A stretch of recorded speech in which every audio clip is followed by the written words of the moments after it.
Assalamu alaikum, folks. Allah, Allah, Allah. Just straighten this out here. Allahu Akbar. Let me just get to the comments and see that the sound is coming through fine. Which I take it is. Right. Bismillah, inna alhamdulillah wa kafah. صلاة والسلام على رسوله المصطفى وعلى عباده الذين ارتضى ومن بهداهم اهتدى وبآثار أهل المدينة اقتفى وبعد. الله أكبر وسلام الله على القوم, people. Right. You know, one thing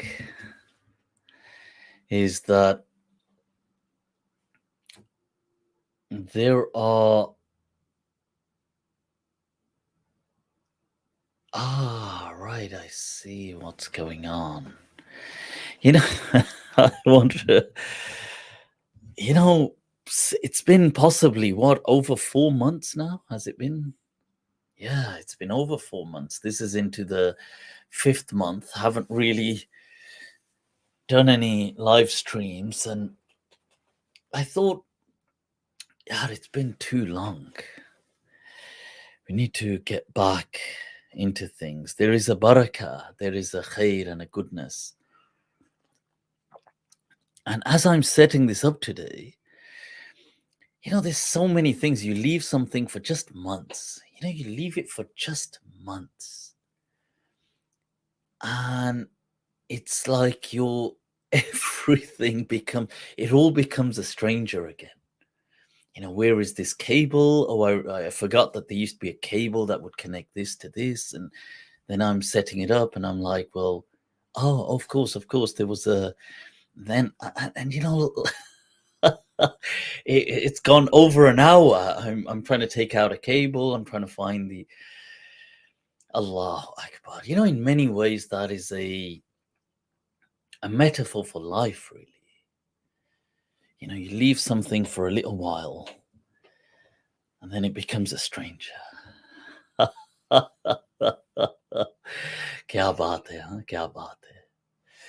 This is, but how have you guys been? Allahu Akbar. All right.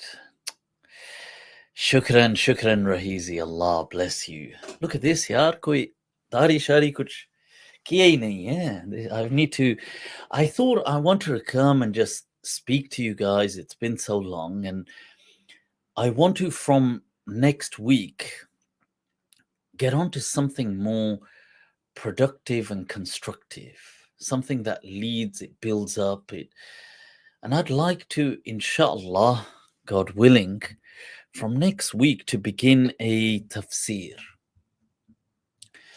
And I know I used to do tafsir of different ayat as it was, but what if we just began the actual tafsir of the Quran going through? I think it'll be amazing. It'll be, you know, a beautiful opportunity to engage.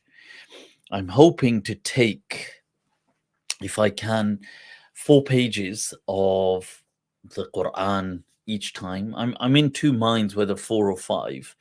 If I take 4, then in 5 sessions we'll complete the juz. If I take 5, then in 4 sessions we'll complete a juz. I'm in two minds. Let's see how it unfolds.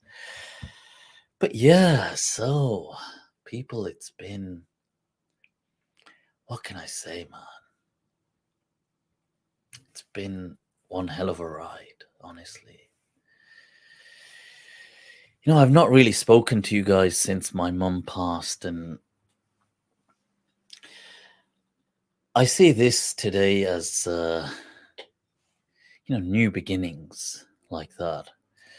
Oh, shukran, much love for the super chats. Flaming Falcon, Allahu Akbar, Allah bless you. And we had here DDPP. Kya baat hai, huh? All right, let me just see some of your comments, people. What's been going on? Clear, welcome as shukran as always, a superstar amongst the many superstars who've really been always just so checking in with me and just yeah. And I want to speak about just the whole process and things and how I've been, but not just so much about me, but about people and about the process that other people are experiencing. But let me just check some of your comments first. Allahu Akbar. Missed your content. Well, it's going to be right back now. Right. Ayub al Maliki. Shukran, shukran. Al Murabitun. Damn, where have you been? This is the question. Where have I been? Allah. Houston, people. We have Zubayr from Houston. International. I like it. New York. Kya baat hai? One bourbon. All right. So we want Bukhari Gate 2.0. Bukhari Gate. You know, I have thought about having a discussion on Bukhari Gate. The challenge is often the same. It's difficult to find people to have a discussion with. And then I have thought because I could at some point go over it again, like redo it, but with a more up to date. Yeah, there's been other arguments that have been really fascinating that I've stumbled upon since I first did Bukhari Gate. Arguments still for Bukhari Gate, as in the concept. But I think also with a more, it's been many years since I've done Bukhari Gate. What was it? Is it 2018? 2018. So it's been at least 5 years. And in 5 years, it's been a lot. I feel I've matured so much and the discourse has developed further. There's been other, you know, there's been information on the topic that's also come to light. I think it would be a fascinating discussion to do, maybe redo at some point, or what would be better is to have a conversation with someone about it. But that keeps it more dynamic, but it's difficult because people wouldn't, they wouldn't really engage it in a one-to-one in a friendly conversation. I don't mean in a debate sense, but in a nice sense. I'll share some thoughts with you on some interesting finds on this whole which is the Bukhari Gate project. But I'll come back to that. Let me check your comments. Remind me, people. All right, shukran. Allah bless you. Shallow waters, there is wisdom. Honestly, there is so much wisdom in taking a break from social media. Right, there is so much wisdom, honestly. Mahib Arghandiwal. Wow, I was waiting I've watched your old clips. Ahlan wa sahlan wa marhaban, and Allah bless you.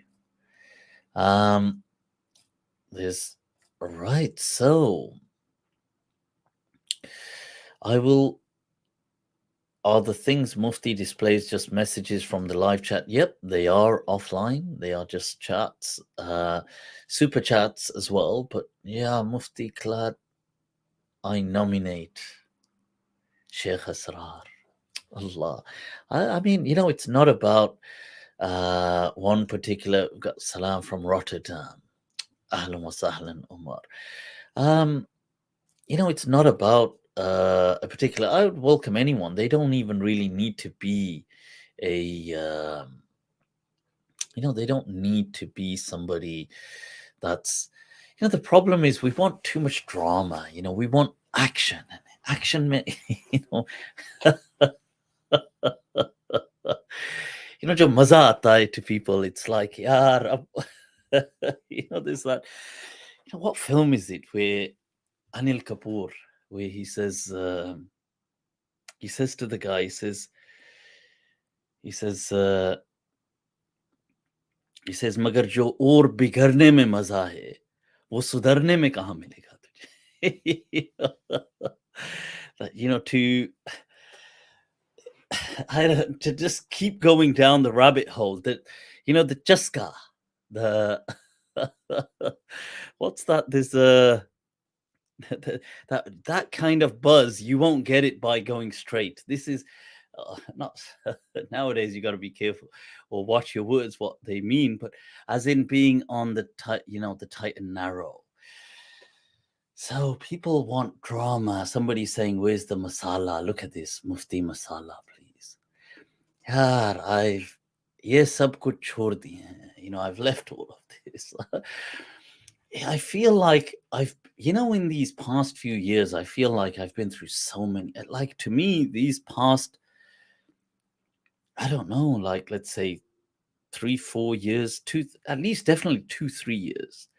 I feel like decades, like I've been through, I'm just telling you, this is how I've experienced them. I don't mean that's, yeah. So all this entertainment, all this, yep, kahan yaar. Jaska, people want to Jaska, isn't it? What's that? There's a quote, a Punjabi one that it's actually that tere piche rul gaya, par chas bhari aayi hai. I think it might be a song as well, actually. That rul to gaya tere piche, magar chas bhari aayi. That we've ruined ourselves, but at least we had fun. This is the no, people, no. There comes a time where we must find ourselves be a bit more grounded in life. This is it's necessary. Yeah, it's a part of life. It's a part of development, a part of aging, a part of Sarmad ji, Gujar ji, Piro, ahlan wa sahlan. So, neighbor, our local fellow neighbor, Allah. Right, Mufti's back. Shukran. Hit the like. I like it. Allah bless you all. Fahad ji, how are you doing? Mufti can be a narrator for audiobooks. Why not? Let's narrate them. No, there's too much. Honestly, I've really, if I invest money in traditional trading, to my friend, is it haram? Investment will become haram. How will investment become haram? Malik D is looking for ways that how this question sounds like how will my investment become haram? I'm sure you mean it the other way, as in how to prevent from. So, right. I don't have spices or things like this. Somebody saying, what's the emailed you requiring your scholar on a project I'm currently working on. Sure, Allah bless you, Kasif. Do send it again. I will take a look. I will look out for it.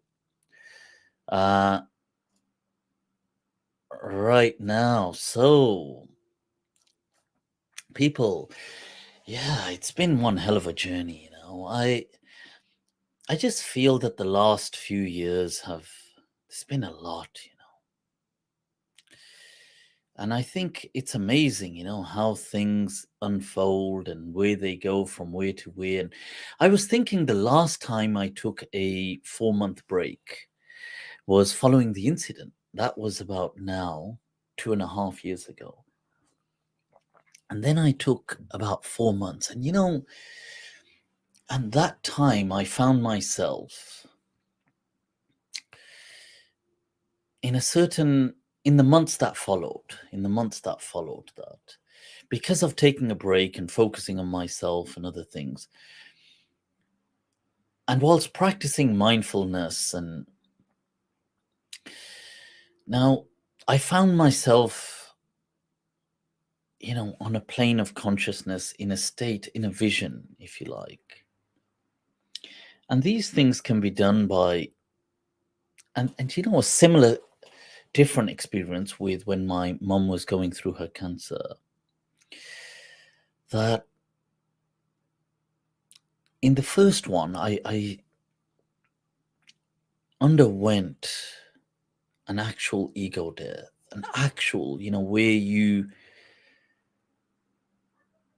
in your perception, in your sense of reality, whatever that is to you as an individual, that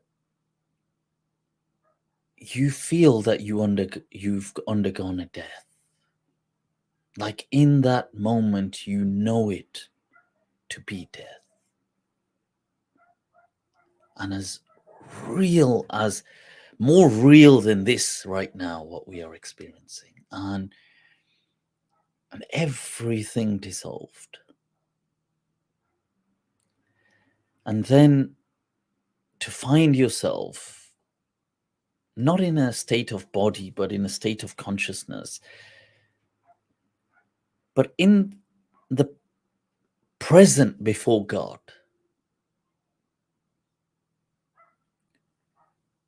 For an eternity, what felt to me at that time when I returned from that, I felt it had been, this is what it obviously wasn't, but to me it felt 80 years I was gone. That was the number that I put on it. Obviously, that wasn't the case, now these things, they change your life. You see the world in a different way. Like that, this dunya, it isn't. What are we doing in this dunya? Why are we wasting our time? Why are we? Why are and what? Why are we so steeped in this rat race? And it's not about, and this is not to put down the efforts of working hard in this dunya, but why are we so lustful about this dunya? Have it, enjoy it, celebrate it. The beautiful dua that, Ya Allah, that ij'al dunya fi aydina, that place the dunya in my hands. لا تجعلها في قلوبنا. Just don't place it in our hearts. So it's not a call to asceticism, to becoming a hermit, but it's to say that, what are we doing, man? Like, people, we carry around, we harbor ill feelings towards people. Every person is on a struggle. They are on a journey that is difficult for them. We just can't see it. They're all carrying pain and feeling and experiencing this realization in high resolution. That journey, so that began at least probably about 2 years ago now. And since then, many things, honestly, it's just been so.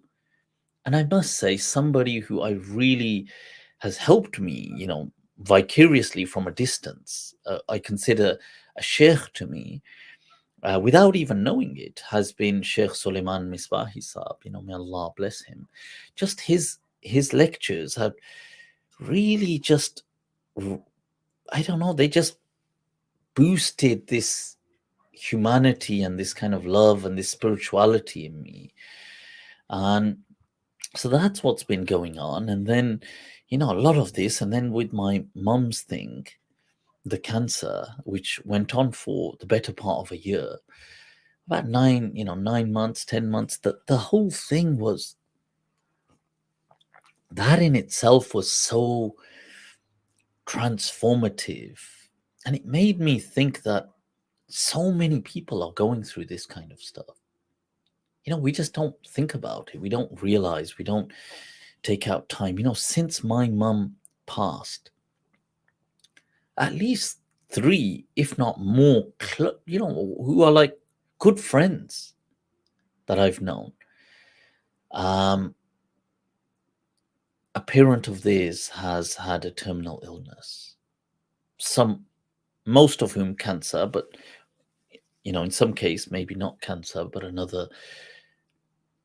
And I've thought, Ya Allah, time and then going through something, you gain a realization, because it does something to you, man. You're not the same person that comes out on the other end of the storm. You're just not. Because I guess it's all a shout. But then dunya, the dunya is in and of itself, I guess, by default, it guarantees suffering, doesn't it? So I guess what we can do is at least smile in the face of it. Because, anybody can cry in the face of suffering. But to smile,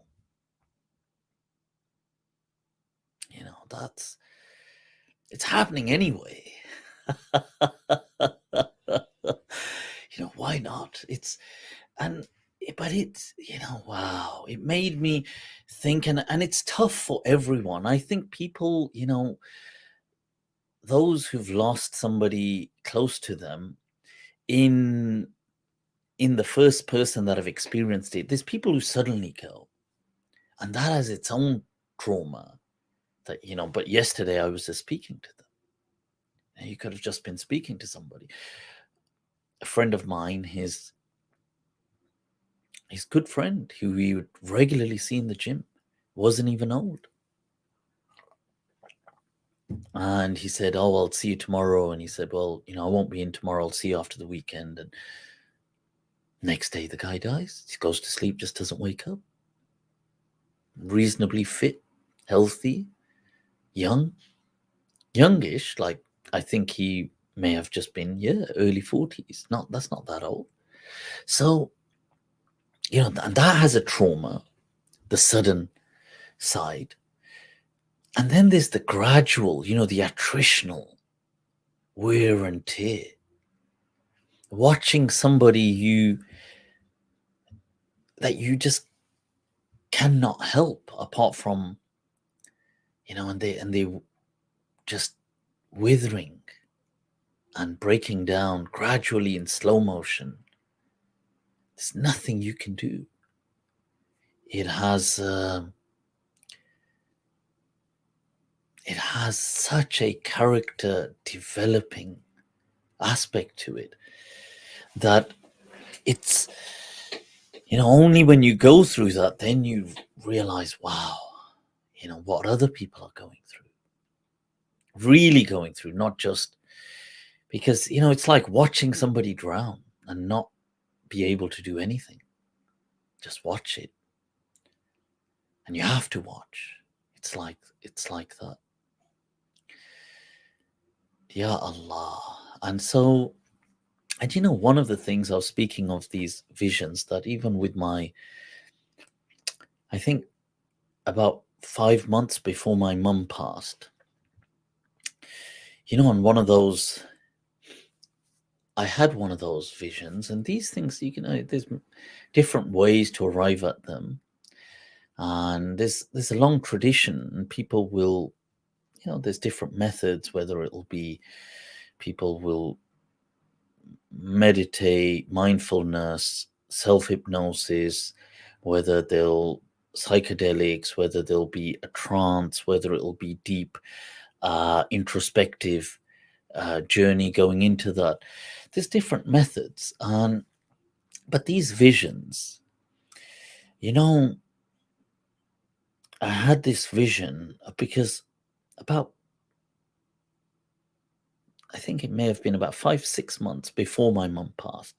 It was really weighing down on me, the whole thing. Because there was this time, my mum came back one day and she said to me, this was earlier before that, but we knew the diagnosis, but the doctors want to recheck and reconfirm, and then they do the biopsy, and then like another month goes by, and then they check this. But then it said, look, it's stage 4. So we already knew on the family group that it's stage 4. But my mom was coming back from the hospital and she sat down on the sofa and she looked at me and she just said, you know, she said it's stage 4. She said they're saying it's stage 4. And she kind of just smiled. But it was that kind of like, you know, like, this is it, like that helpless kind of smile. And I was so helpless in that moment. I just didn't know what to do or say, and I said that, look, inshallah, you know, we'll see what we can do. But struck within me was such a deep, a visceral shattering of helplessness. Like I don't know. And that, amongst the other things, really kind of, in a way, haunted me for those few early months. Like honest, one goes through these things, then realizes, wow, you know, this world, yeah, Allah, it's just raw emotion, isn't it? And that night that my mom had said that, honestly, I broke down so bad. I must have been driving back from somewhere, and I must have just stopped the car somewhere and I broke down so bad. Yeah, like I don't think I'd broken down that bad. I don't ever remember. Like maybe when I was a child. It's crazy but I guess it's the process. One has to embrace, you know, the good, the bad, the ugly. And it is the nature of this dunya. And so a few months later, with all these things weighing on me, I'd had that vision. I'd found myself as this state of consciousness, and I could see, and because I was really concerned about my mom and her impending death to come, I was there, and like, so I'm there, and I know that this is my concern in this vision. Like I'm there, I can see, I can not just see, feel, it's so real. I'm there and my mom's there. And I can see that there's this concern, like I can mirror the anxiousness. Like I it's without words. It's a world without words, but you just know. And I'm being like, I just seem to know that there's no pain in this passing of the world. And then I hold my mom's hand. And in that vision, then I take the final breath with her, just to be reassured of that. And we pass into the afterlife. And I see it's just so blissful. And there we're not, you know, there's no breathing, there's no, and it's just so blissful. But it's this transition, this passing is so seamless into a bliss of inexplicable, ineffable peace. And then I come back in that, you know, what I'm seeing, and I come back, and then my mum's gone. And you know, that right through till the end just gave me so much solace that it's like I just knew, because it's as if I had already been there when she'd passed. And I knew that it's something of peace and something. So, man, I was so grateful for that, you know. But it's, and you go through these things, and then after them, and then when it happens, you know, you don't know. Surprisingly, you know, the things that occur to you at the time, you know, at the time when my mum did pass, it was just sudden. And it's amazing, you know, at the time I remembered the quote from Jordan Peterson that just, you know, be the strongest person at your parents' funeral. And I just thought that, how would my mum want me to be? Like, she wouldn't want me to. And I was just, I surprised myself how firm I was. And whereas I was quite surprised with how so many of my family members at the time, because we were all there when my mum passed, they broke down so bad. And some maybe I was expecting, but some, like my elder brother, broke down real bad. And but I was just comforting everyone. I was just in this state of, and it's amazing. And then the days that go on, and then you get to see this other side of how do funerals work, and you know, the politics involved. You know, I when and I didn't know this, you know, and I had no idea how these things work, and that's, I guess, just on me, you know, but I didn't know. And I thought it'd be a straightforward thing that I could just lead my mum's janazah, but apparently you can't. And none of these masjids allow it. And it's nothing to do with me being Mufti Abu Layth. It's just this thing that they don't allow it. You know, it's, I guess, internal politics, and they just say it's our imam or no janazah. And I did think, you know, and then, well, my mum's burial was the following day, and I thought, well, we'll just do our own little intimate janazah. But it made me think that these facilities ought to be provided. You know, they ought to be, people ought to say that, you know, somebody, actually, good friend of mine, Sheikh Yusuf Dhahabi, told me he's involved with a graveyard around London somewhere called, is it Garden of Peace or Garden of Eden or something? I think Garden of Peace. And it's meant to be an amazing graveyard. That's down London somewhere. And he said there they actually have these facilities that, because I was saying it to him, they ought to have this. And he said they actually do have it there, that they allow you to lead, and they will train you if you want to lead. Like, what, you know, this is what you pray, this is how you do it. Because it really ought to be like that, you know. But yeah, khair, I mean, not to get caught up, but you experience this. You're like, cha, so this is the, so there's this part of the journey as well, that, you know, you're dealing with this other kind of bureaucracy and drama and people not, but so many people turned up to my mum's funeral, by the way. Not the one I just did was just an intimate one, second day of the burial, but the actual, and that's by no doing of me, that's just, my mum was so social. Wow, you know, it was, and I think I inherited that from her.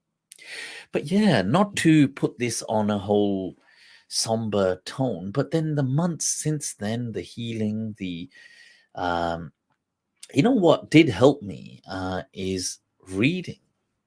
I don't think it would help me as much as it did.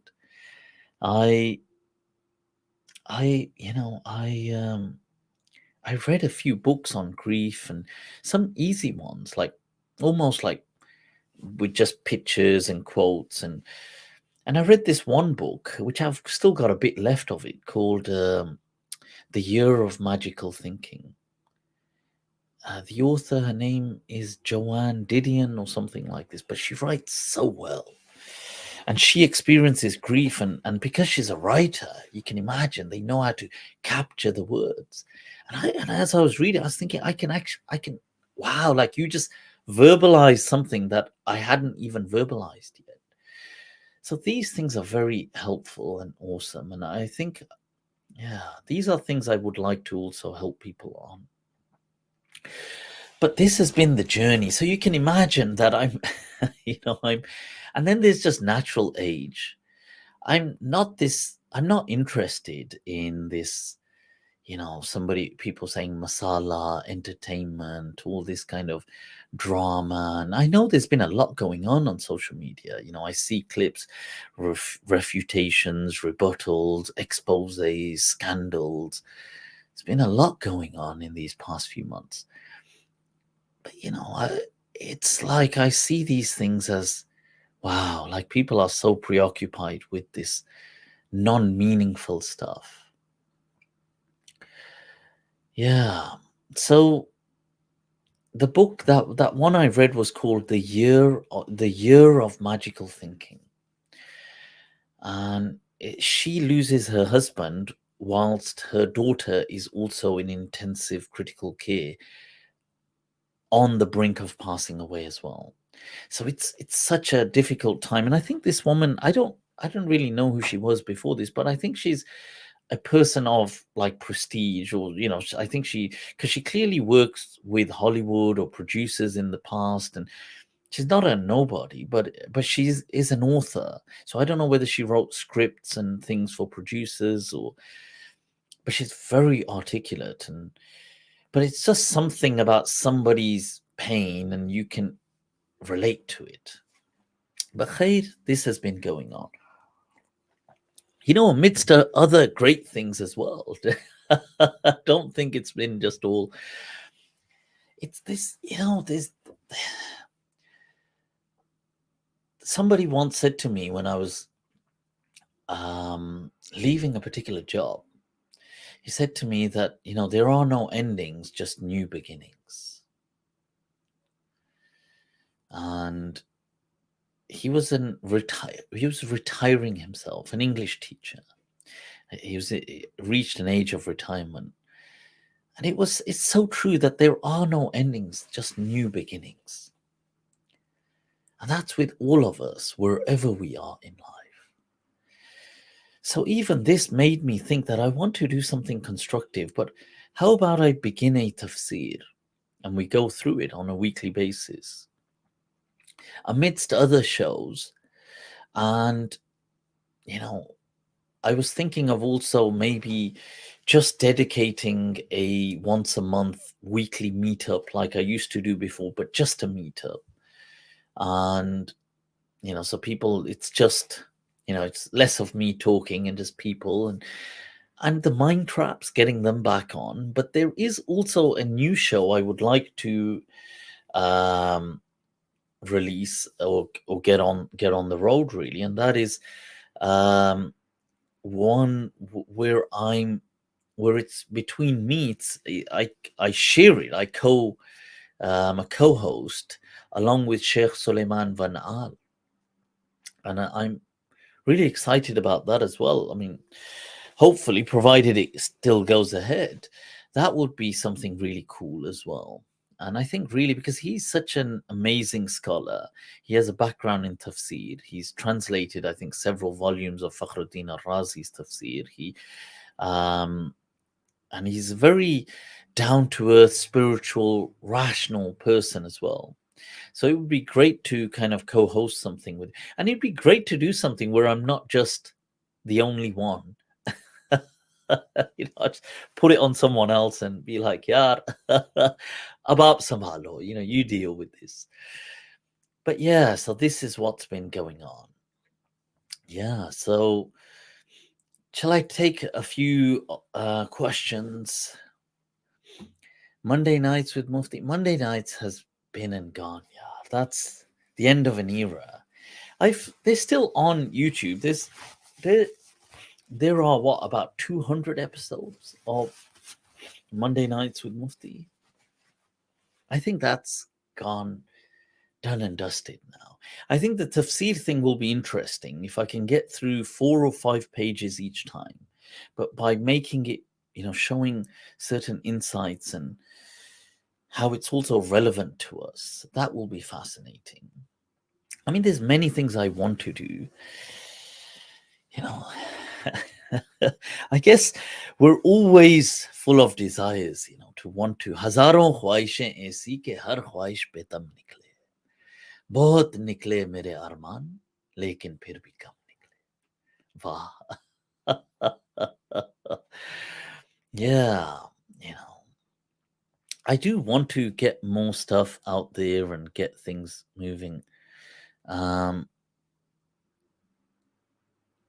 are there any other? Is that Imam Kazi? Ahlan wa sahlan wa marhaban. Allah, Allah. Um,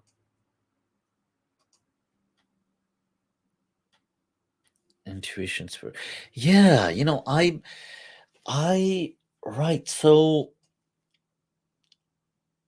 here's the thing. I really love how um, I'm not sure if you guys are familiar with Dr. Ian McGilchrist. If not, I really would love to introduce him to you, as in by just by name. Not that I know him personally. I would love to know him, and maybe get him on a mind trap someday. That would be amazing. He's a legend of our times, a neuroscientist, a psychiatrist, he has a renowned bestseller book, which is but it's such a lengthy book. It's called The Master and His Emissary, and it's based on the right left hemispheric hemispheres of the brain, but not this simplistic kind of, oh, one side is creative, one side is artist. No, no, but a real wow. Like, he gives such a perspective. He's highlighting that how these hemispheres just work so differently, that the right hemisphere, it's more to do with, it's like it's something that deals with the mysterious, it deals with the ambiguous, it pulls things together, it's poetic, it deals with poetry, symbolism, all of that. And the left hemisphere is very precise, zoomed in, it's very critical, it's very it's not just about being critical. I mean, there's other regions of the brain that are critical, but it's very mono, like it doesn't like ambiguity. It has that black and white focus, zoom right in, get something done to.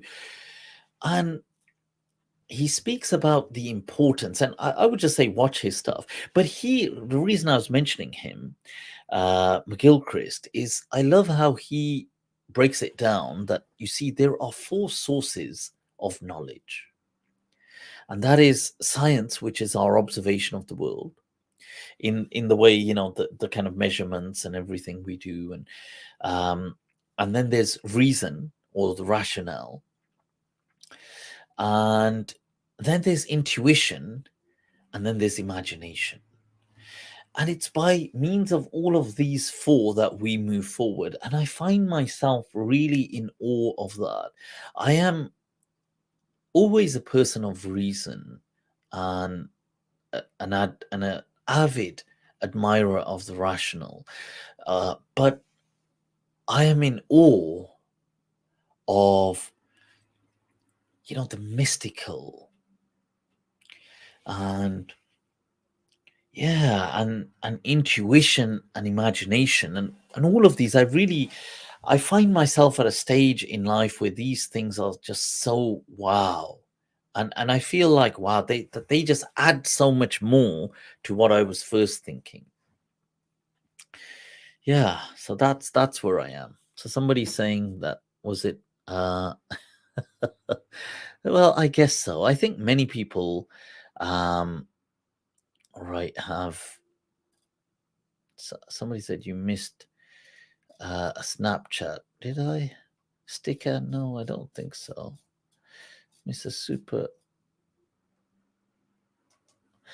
Right. Have you watched Adnan Rashid, or this is it, Debate Ahmadis? I've not watched it. No, I've not. Is it definitely? Is it good? Worth watching? Oh, right. There's another one. Oh, right. Kasif. Uh, oh no, I've responded to that. Awesome. And Yeah, if it's good, I'll check it out. I did watch a few of the debates in between that were going on, and yeah, I can see the journey with people. Nora, ahlan wa sahlan wa marhaban. How have you been? Tafsir series would be awesome. Islam, the new, also glad to see you back. Shukran, I'm glad to be back. Ah, that's what it is. And yeah, I think it would be awesome. And you know what it is more than anything? It's a journey with a destination. So it's constructive. Right. Oh no, Mufti, what happened to your Snapchat? I stopped using Snapchat years ago, I think it's been like what, 4 years or something. I don't really use Snapchat. Mufti, you come up on my DNA ancestry as a third. Allah, Allah. Well, ahlan wa sahlan. Reach out, drop me a message. Yeah, let's see what that story's all about.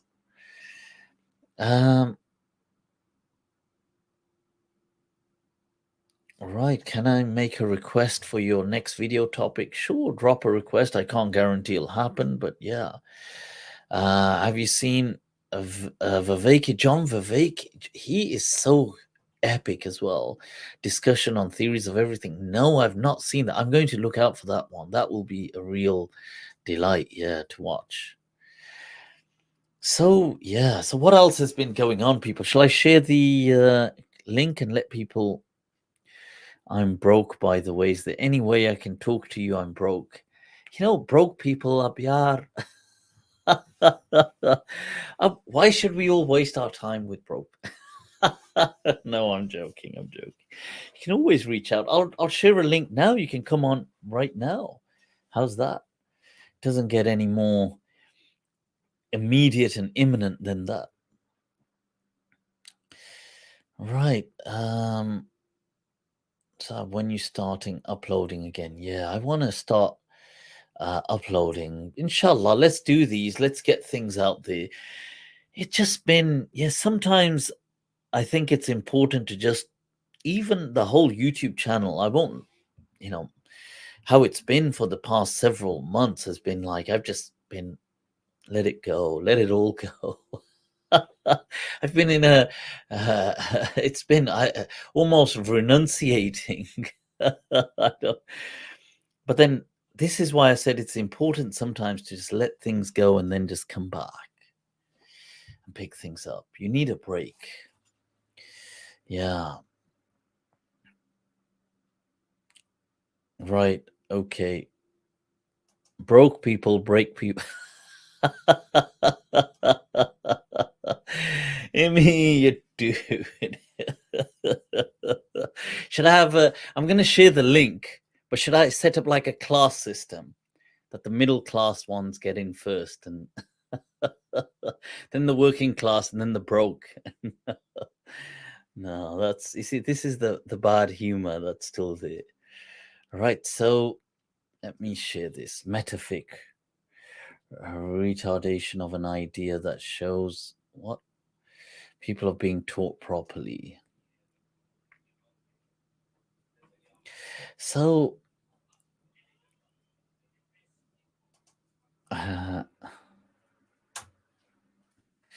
right now, you know, the, yeah, I guess it comes back to what does religion do for people, and people who are seeking religion, seeking faith, they, I guess they've just not known it differently, and many people are very Islam is something that should settle well in the heart and the mind. It shouldn't be something that you feel is irrational or illogical. But I guess people, because of their love of Islam and sometimes a fear of backlash, will not question if, like, let's say they come up with something or somebody tells them something which is illogical. they're too scared to question it because they feel, then does that mean I am being disrespectful to the religion? And that, I guess, is a love for the faith, and that's the love itself is admirable, although in this particular circumstance it's somewhat misplaced. And then I guess it doesn't what doesn't help is people do scare them off. They do um, tell them off, and um, they become all, and people become insecure, so they'll say, "Oh, you're a kafir. What the hell? You got a problem with the Quran then?" And you'll find nothing. There is nothing irrational ever in the Quran, ever. That is not the case at all. But you will find people assuming certain opinions are in the Quran, but they're not.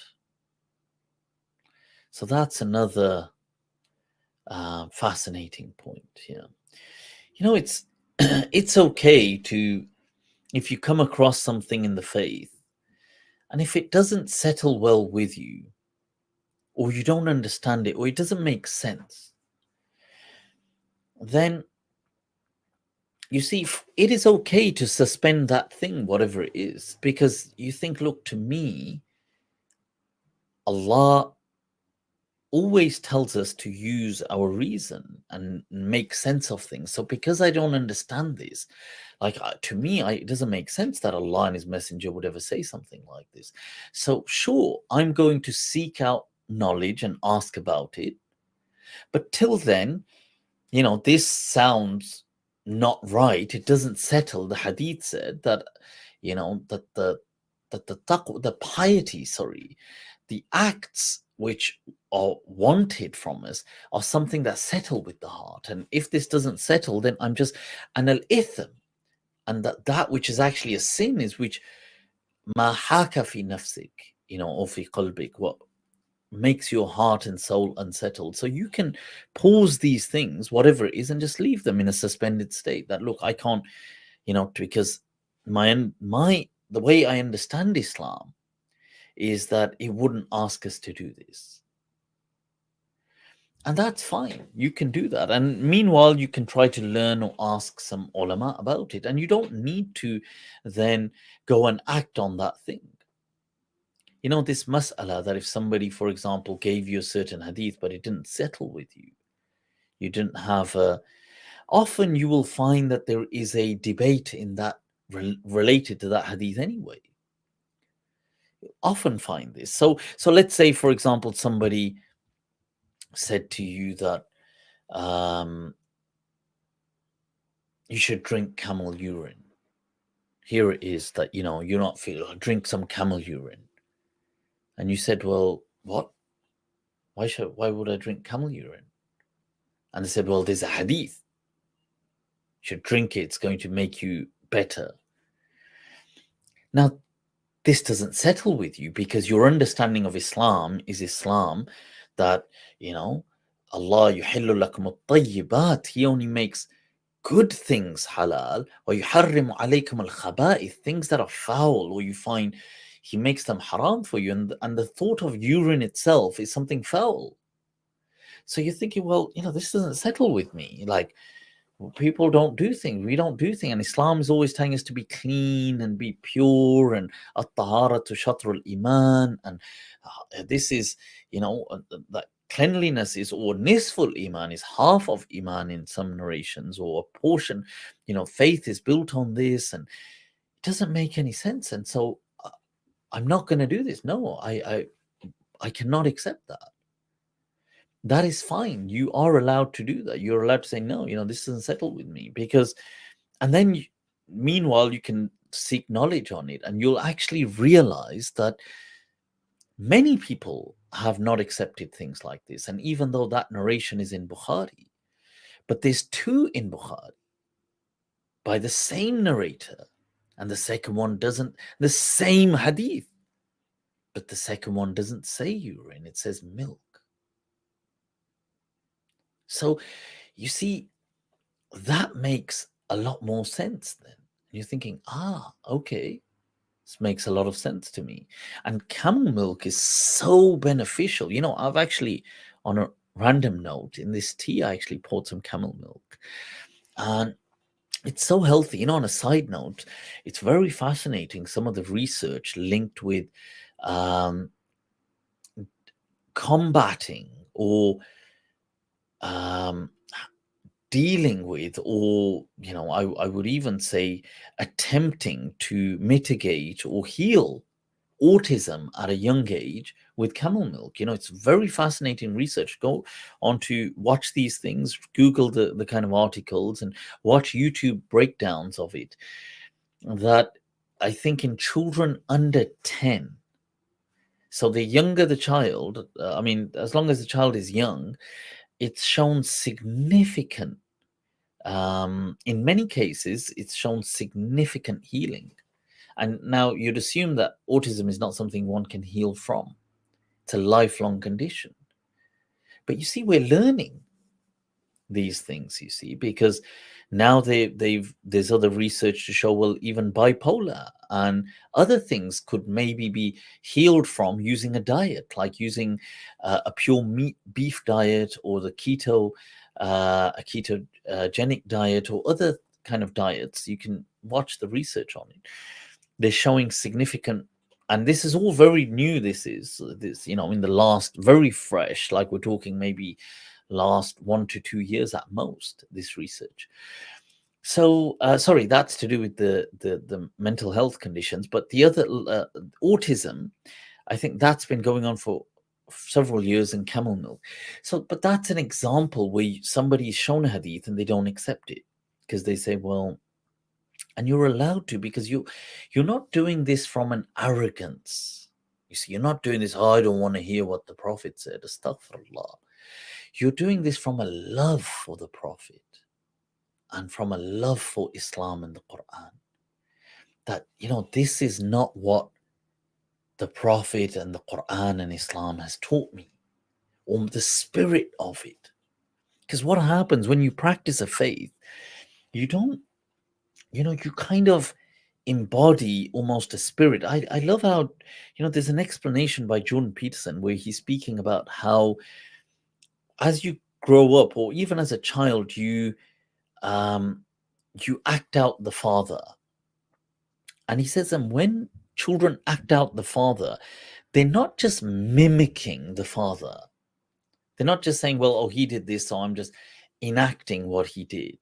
What they do is they kind of winnow out or extract a kind of spirit of the father, so to speak, and then embody that spirit, and then act as that spirit of the father would have acted if he was in this situation.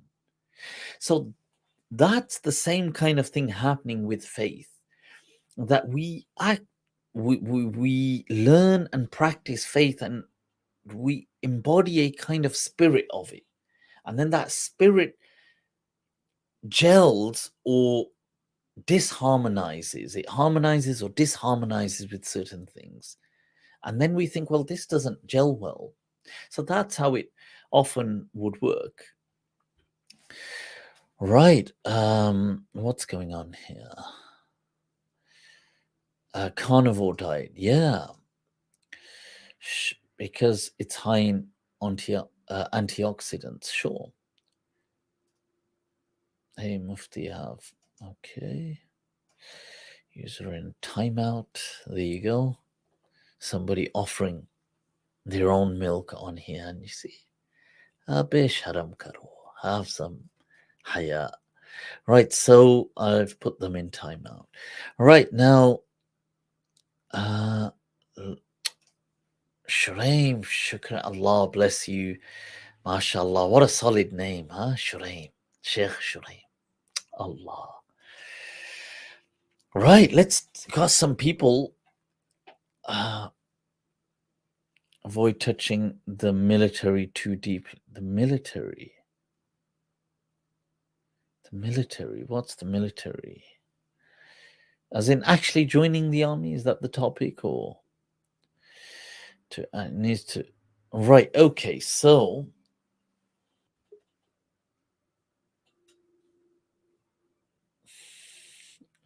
Well, I have been going to the gym. Somebody mentioning about the gym. I've been, the gym has been and in fact, I've been really feeling the oomph, the rage. Sometimes I think the gym is a great place to, you kind of funnel that energy and you go, see, look at this getting tense. It's like, almost feel like it's going to rip. Kya baat hai, kya baat hai. Allah be praised. Right, let's see. We've got some people tuning in. I don't need to rely on. Right, okay. So I've shared the link. Who do we have here? We have Ashikur Rahman. Ashikur Rahman. Let me add Ashikur Rahman. Oh, Assalamu alaikum, Ashikur Rahman. Sahib. I can hear myself in the Walaikum back. assalam, Mufti ji. How are you? All right. I'm good. Sorry? Allah bless you. I'm good. Lillahi alhamd. How are you? What's going on? I can't see your camera, by the way. It's just blacked out. Uh, And I can hear an echo in the background. If you it's want, I sorry for can give that. you a few minutes Is and come back to you. And if you want, you can fix your audio as well or mute it. And how does that sound? Shall I come back to you? I'll circle back. Okay. I'll circle back to Ashikur Rahman whilst he fixes that. We've got here Hazim Mahmoud. Hazim Mahmoud. Assalamu alaikum, Hazim.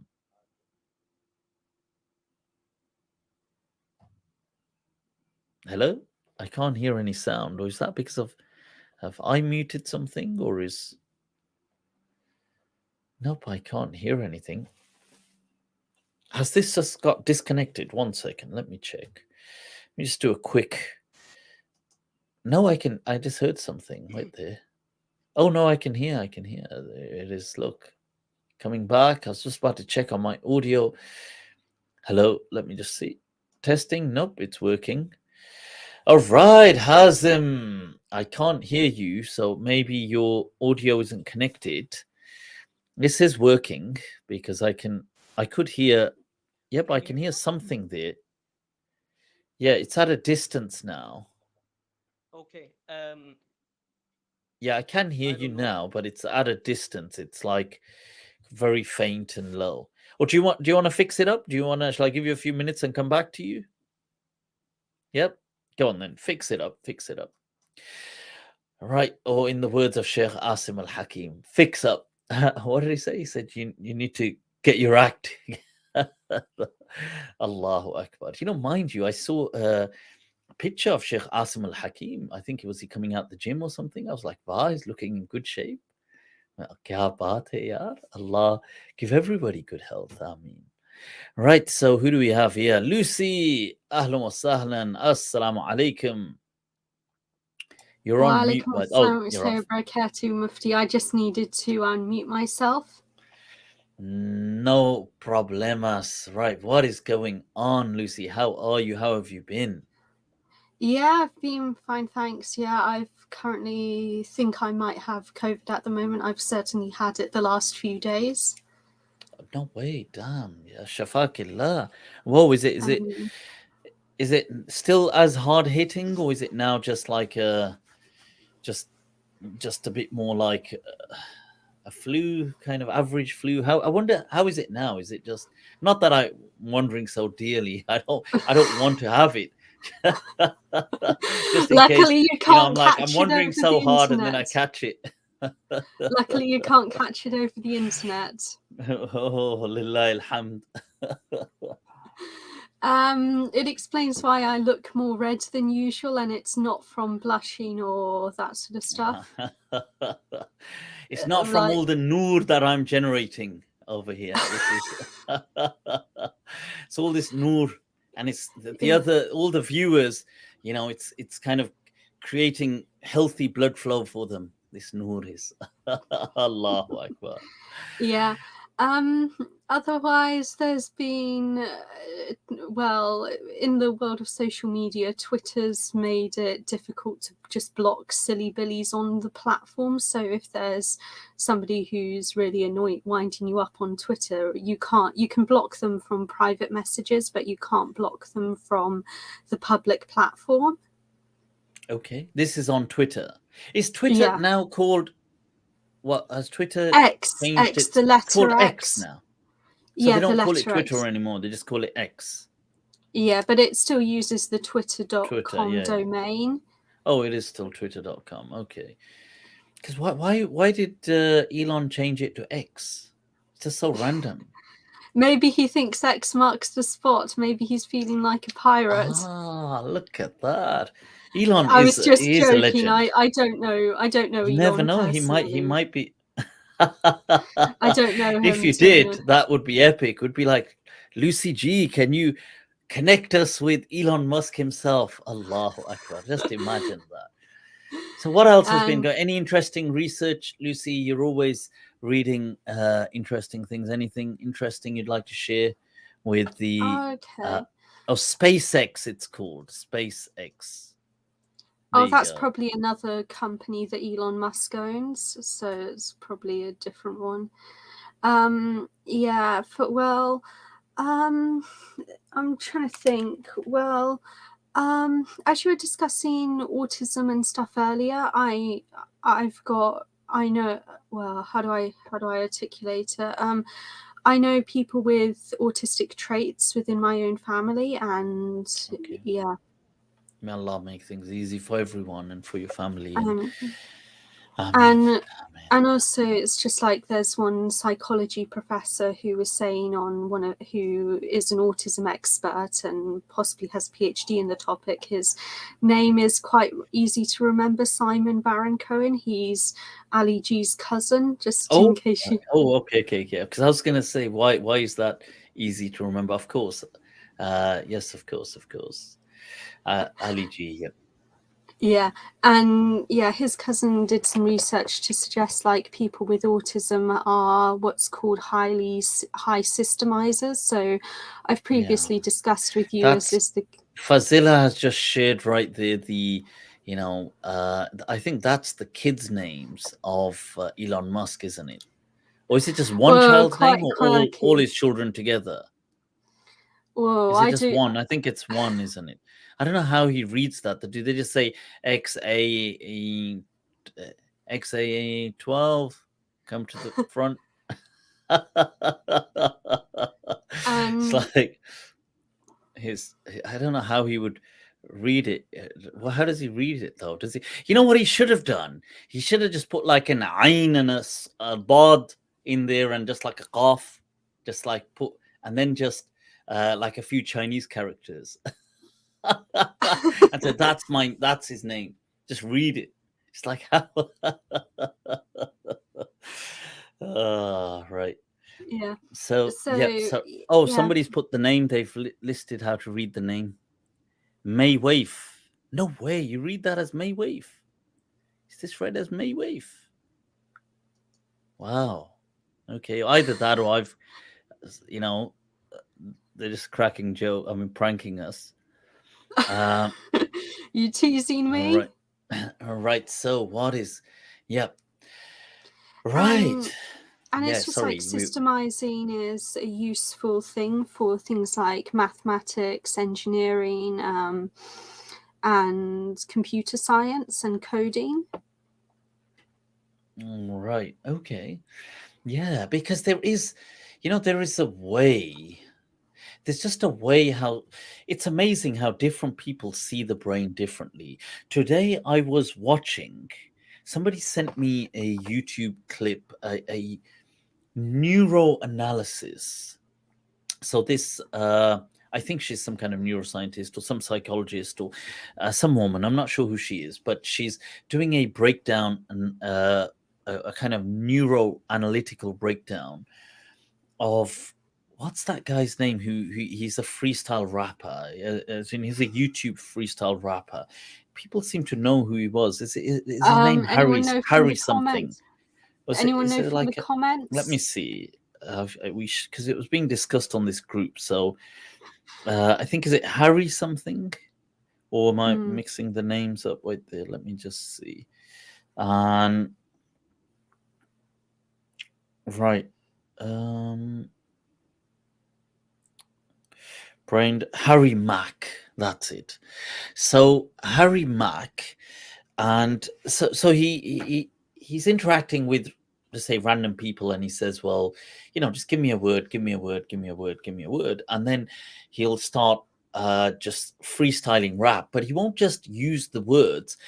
He'll on the spot say an entire, like, let's say, 1 minute dedicated, or 1.5 minute of rapping to that word and topic, based on so somebody said, I think Madagascar, and he's just brought this into it, and a whole topic about it, not just the word, the whole topic. And then, so at the end of this, the lady, she is analyzing his brain regions, as in, obviously, from, this is without I guess he had loads of things. No, sorry, she's just giving a kind of what she assumes, and excuse me, and she's explaining that how the you have the medial prefrontal cortex and the dorsolateral prefrontal cortex, and these regions, she's saying that, you see, the medial prefrontal cortex is something that is often involved in creativity, high creativity, and it's what allows you to go into a state of flow. But the dorsolateral prefrontal cortex is the one that grants permission for your creativity, or for your kind of these spur thoughts that you have. That it's not just a critic, it's like a supervisor, and you need permission from it to do things, and it doesn't always grant permission. It's the thing that makes you very conscious of when you want to say something, but you become self-conscious all of a sudden, like, oh, but no, somebody might find it funny, or somebody might. That's the dorsolateral prefrontal cortex.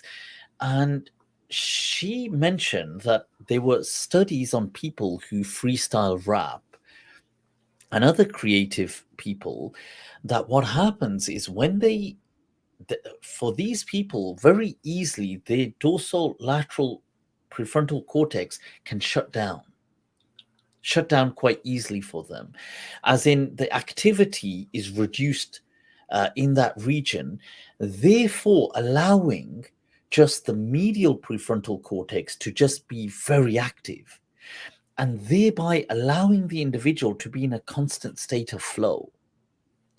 And when you're in a state of flow, you don't, it's like you can do things without thinking about them, and you can do them so well. And I was just watching the breakdown she was giving, and I was just thinking, wow, it is amazing that the gifts that we and each human has, and I'm sure where something gives, it takes. Do you understand? Because there are no regions in the brain that are just useless. They are there for a reason. And so where something gives, something else takes. And somebody may be gifted in this, but then they may have a weakness in something else, and something else, somebody else may have a strength in, but a weakness in.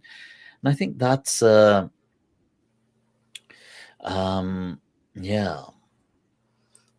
and there's some. What about people with bipolar, that part of the brain that shuts down when creativity is on high?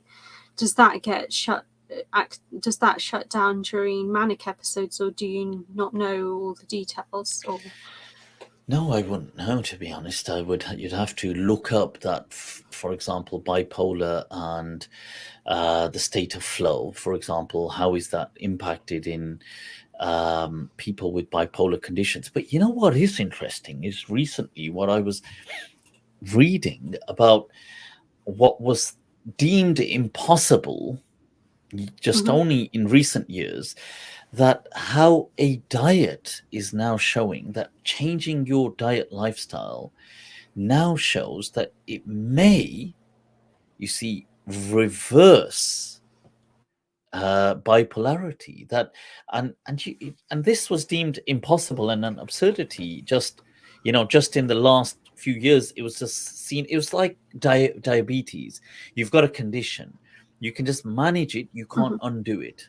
So I guess maybe diabetes, there's a kind of pre-diabetic stage, or sometimes people get into an early stage and maybe they lose a lot of weight and change their lifestyle and become normal again. Sure, but once you're fully in, to a very insulin strucken kind of state where you now need insulin and things like, you can't usually just undo that. And so similarly, once you've been statemented as having bipolar or things like this, that's it for life. You just manage it now. But now research is showing by changing your diet, people have seem to have undone these things. And it's Mhm. crazy because we're learning about the biome and Mhm. the the kind of neurotransmitters within the enteric nervous system, the kind of the gut Between the gut thing. and brain. Yeah, so the gut and brain relationship we're learning about now, that there seems to be the brain seems to be much more impacted by the gut than we thought previously. Mhm. Like we obviously know that it impacted it, but to the extent that it can change the brain's performance, we didn't think in that way. I mean, in a basic way, obviously, like you could take caffeine or you could take alcohol and it could impair your brain. Yeah, like in that sense we knew, but could you, for example, change? Now I was watching something the other day about altering your microbiome Mhm. activity in the brain, in the gut, promoting it, and it improves your eyesight. Like this is Oh. something that I was just watching something on this 2 weeks ago. So I think there's so much coming in just the last, couple of years only about the microbiome, and by changing. And so people say like the carnivore diet, going just Mhm. onto meat, how that Yeah. has helped people with bipolar. But I mean, this isn't to tell people to do your own research, people out there, and watch it and make a decision, I guess, for yourself. But yeah, so right, shukran, Lucy. I appreciate you coming on, sharing your thoughts and just your radiance with us. I mean, that's it. You keep shining bright. I mean, Allah Um, bless you, and we'll catch up once again. Okay, you okay. Thanks take for your care. time. Thanks. Fi amanillah. People, Lucy, all the way from Wales. Allahu Akbar. Forgot to ask what was the weather like in Wales, actually. Right, we've got Hazim. Uh, right, is there of your cult? Oh, yeah, yeah, yeah. Yeah, but better than your cult and things like that are what to do is two things. One, kefir. Just get kefir, honestly. I cannot encourage it as much. And things, if you can get probiotics, um, so things which will, and I guess prebiotics as well, like things that can just boost your natural or will give you good bacteria. But kefir is epic. Rock Black, Mufti, you don't know how much we missed you. Allah bless you. I missed you guys too, yar. Bubu Urgu Gurgulu is saying improving eyesight, very naughty. Why is this one naughty? Huh? Why? Um, Mufti Abu Huberman Peterson Ghalib Al Maliki. These are the things that have impacts on me. Right, so kefir it is epic, people. You can't go wrong with it. Right, let me share the link. We've got. Sorry, I was about to bring on Hazim Mahmoud. Assalamu alaikum, Hazim. وعليكم السلام ورحمة الله. How are you, Mufti? Allahu Akbar. I'm good. I'm good. See, the audio is coming through loud and clear, yeah. Just as the Alhamdulillah. visuals are, you see, as well as the way you're, the way to nowhere. Ashasha, in the same way, we can hear that, the audio is doing the same music to our بنورك ears. مفتي So بنورك. where are you joining us from, Hazim?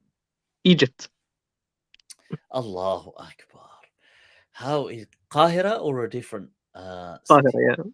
yeah. Qahira, Allah bless you. Are you Egyptian or are you Yeah. visiting Egypt? You're Egyptian. Yeah. Look at that. Allahu Akbar. I actually don't live in Egypt currently. I live in Canada, but I'm visiting for now. But I'm Egyptian. Well, So yeah. I think this is the first time somebody from Egypt is joining us? So Allahu Akbar. So you've made a landmark event. This will be documented in all history and immortalized and eternalized. Hazim, see, Sahib Hazm, person who came on this show from Egypt. Allahu Akbar. How are things there? And how is the whole? They were investing quite a bit in redoing the whole Qahira, the museum, and creating the Twin City as well. What's the Twin City called? It's called the العاصمة الإدارية, I think. Is that what you're mentioning? Oh, yeah, the one that they're making where they want to just design it from scratch. And, I think it's called the العاصمة الإدارية. Yeah. Okay. Wow. Okay. Is that just going to be a federal? I don't know how to say it in English. I think it's the capital, like administrative capital. Like I think a federal capital, they'll call it something like that. Exactly. Yeah. I just said it in Arabic and I didn't translate it. No, of course, because you said it bilisan Arabiyyin mubin. Allah, it's us who fall short on capturing it in words. So So what else has been going on, Hazim? Share some thoughts with us. When you talked about the spiritual part with Ibn Sina, right? I wanted to ask you about, or like, what are your thoughts? Are you like, how much do you know about Ibn Arabi and his effects on the later Kalam schools, right? So I am aware that. Yeah, sorry, carry on. Yeah. Like the idea that حقائق الأشياء ثابتة, like the essences are there's real essences. Sorry, say that again. Sorry, repeat that again. Sorry. Like حقائق الأشياء ثابتة. There's real essences in the world, right? Mm-hmm. And the way, in a Platonic way, right? The way you can actually capture the essences of the world is through mystical experience, that you can actually, it's unveiled to you and you actually see the actual intelligible essence. Like you see beauty, you see a hoarseness, you see essences, right? And how like later Kalam schools kind of take that approach strongly, and they're affected strongly by it compared to the earlier school. Wow. Okay. I mean, I didn't realize. I would have to see to what extent, for example, are they, or are they openly attributing things to their influences to Ibn Arabi or not? Because I think sometimes they may not mention it as much, but maybe like you've said, they're influenced, but they're not attributing it to him. But I 100% agree with you that his way of thinking, his philosophy, his metaphysics, it is something which whether all of it or so much of it, I personally do hold on to. Things like his understanding of Alam al-Mithal has been so it's been so imprinting on me that that's how I understand reality to be. That his explanation, and I guess it is with Suhrawardi as well, and later people took from them as well, that there is a world between these worlds of just the pure, consciousness, or the pure ruh, or the pure, between this world of material, which is also real, like you've said. But there is a world between that a kind of cross-sectionality, is intercross, which is known as the alamul mithal. And in that world, events materialize. There is a destiny plays out. There is a coding manifests itself. That there is, there is so much happening in that world. And in that world, the alamul mithal, this is the world of the ghaib. And in this world, alamul mithal, we are all actually connected to each one of these worlds, in the sense that we are connected to the world of just pure consciousness and spirit, ar-ruh, alamul arwah, or we are just connected to the divine decree, even prior to that, as we are connected in this world of alamul mithal, but we are here as well. And this is us as we know it. Now, things happening in these layers are having a bearing on the other layer. So as something is occurring in real time, let's say in alamul mithal, like it is manifesting like a shadow to it in this world, if you like. Just as you move, the shadow moves, or it manifests, that we are seeing. So the decree for rizq, something could be happening here, and a manifestation could be happening here. A job is created, or something is happening, but the rizq is feeding through in that way. And the world there, it is in symbols. And he describes it, Ibn Arabi's under, which I fully believe this, that you see that that the world there, that intersectionality, this alamul mithal, this world of representation, it's less dense than material, but it's but it's more real than just nothing. It is a real world, but it's not a world as we know it. And what I would add to, because I guess the discourse has moved on, as it always does in human history since Ibn Arabi's time, and just words, I guess, but that I would add that is also the world of the unconscious, the collective unconscious. It taps into that. So they write that is also the world, like I guess that they would say is the world of the barzakh, is also that world. That the world where we go in the state of dreams is that world. It's alamul mithal. It's not this world. The barzakh, they say, is connected to that, but the akhirah, they say, is separate. So it's a different world. It's a different manifestation. So alam al-mithal would be from your understanding, would be like essences like us in a different way, or like what do you mean there's a connection between our world and the world there? Like, is there a me there, or is there like the concept of humanness there, or what is it? So now, given that we are, like, we have to, first of all, we have to understand that we are limited by our understanding. So we will always have to take things with some approximation. So in a way, it is to say that imagine that there is you've got something on a PC, but it is connected to, let's say, a holographic reality here. You've got it, like we've got a manifestation. Also, let's say somebody is, they're watching something is real, or we've actually got a kind of reality here, but it's connected to a PC. Now, inside the PC, this reality is not how you're seeing it here. The PC is flat.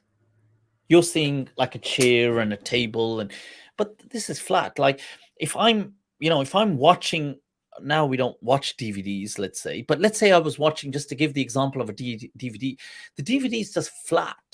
It's but you're watching this movie with all these helicopters and all these things, and so but they are connected. Influencing it will influence this. that alamul mithal, but here on the PC example, it is a code. Right. Similarly, now it is a manifest. In the past, the words that these scholars used was they are symbols that existed. So in a dream, what they were saying is that in a dream you may see things, but in the real world it may. So let's say, for example, the Prophet said in that he saw a dream. Like, you take this hadith and he said, well, I was holding a cup of milk and I gave it to Umar radiallahu anhu, and he drank it, and the Prophet said, and that milk represented knowledge. But in this world, milk doesn't represent knowledge, but in that world of symbols it can, you see, and it does in that instance. So you're saying it's like a different encoding of reality that has much more symbolism and much more meaning up there. It is a world of symbols. So you are not like you in this sense, but you are bound to it. Like you are here in the material. There's no material like this in that sense, there, this body, but you are connected to it by. But when I guess, but how we're connected, obviously we don't know these things. This is just our understanding of them. But when we access that world, so can we? So let's say, for example, we're in this reality, this kind of existence, but can we access the coding? Now, in some cases, you can. How can you access it? Revelation, which obviously not for us, but let's say revelation. When revelation is gone, the Prophet said what? He said the world of dreams is still a portion. He said it's a juz from the ajza of revelation. Through dreams, you still have access to that world, to the unconscious world. You could access it through, some people have vision still, like kashf, like they go into a trance, or they, they see things, they lower their state of consciousness and they start seeing things. And this is what they call kashf, removing the veil. It is that world. Now, in that alamul mithal world, when you do access it and you see things, you will, because you are a person from this world, you will see things in accordance with this world. Like you will see objects, but those objects may not mean what you see here. Just as in a dream, sometimes you might be seeing something, but knowing it to be something else. Like I might be, it's like in a dream, you might know yourself to have died, but you've never understood death, but you just know it in the dream. Or you might be talking to someone who looks totally different, but you just know it to be that person. Right. So, or you could, you have many ahadith, the Prophet described things like he said, well, you will see certain things. That's because it's all representation. It's all taking a symbolic form, which means that.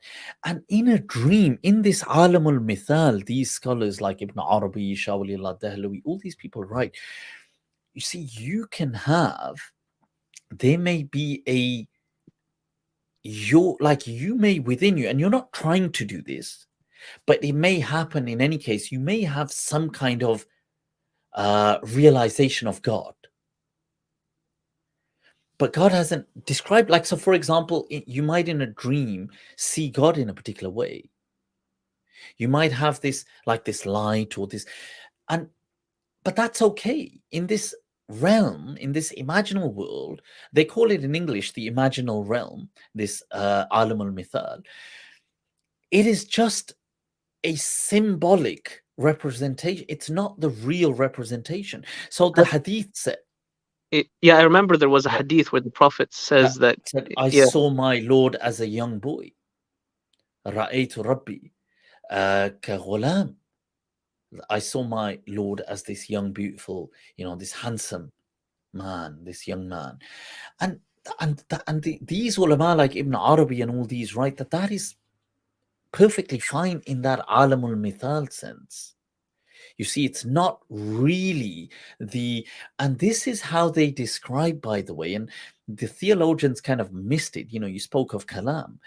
They kind of missed the mark, that the Prophet said, and on the day of judgment, you see, because these ulama say the day of judgment is also, because it's not The akhirah is yet to be, it's like on the doorstep of the akhirah, but the akhirah is to begin.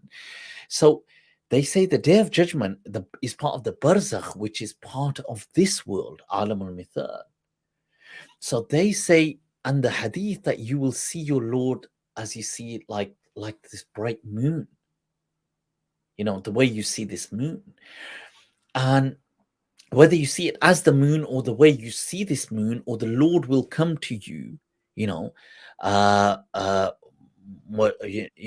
will come with the angels as well, saffan saffa, you know, it comes side by side, or you see the arsh erected, or you see, this is a realm of representation.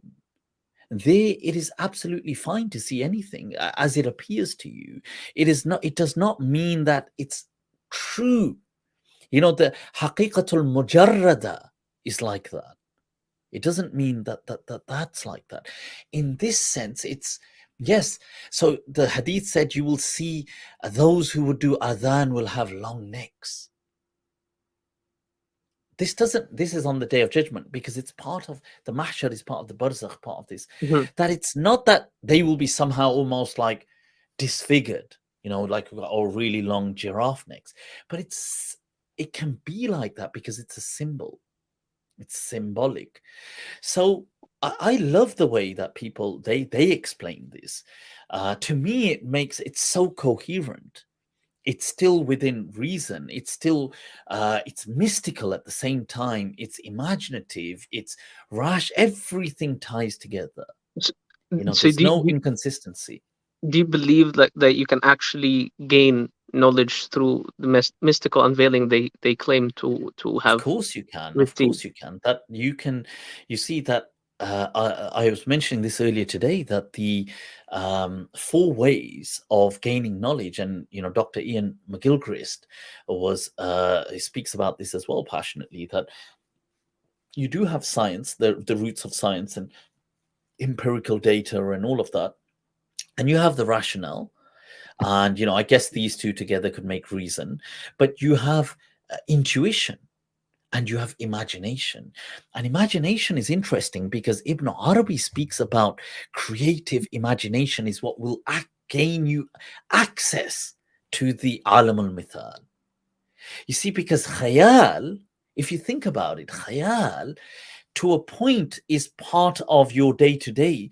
But if you go into khayal, you go into imagination. But what a lot of the Islamic mystics believed, and this Ibn Arabi at the forefront, that khayal al-mutlaq, that you have this khayal, which I'm just thinking, I'm looking at this phone, looking at this pen, and then I just start thinking about a pen, and that's still here. But as it goes further down and goes into a high resolution of khayal and pure imagination, he felt was connected to the unconscious mind, which was connected to that alam al-mithal, and you can gain access.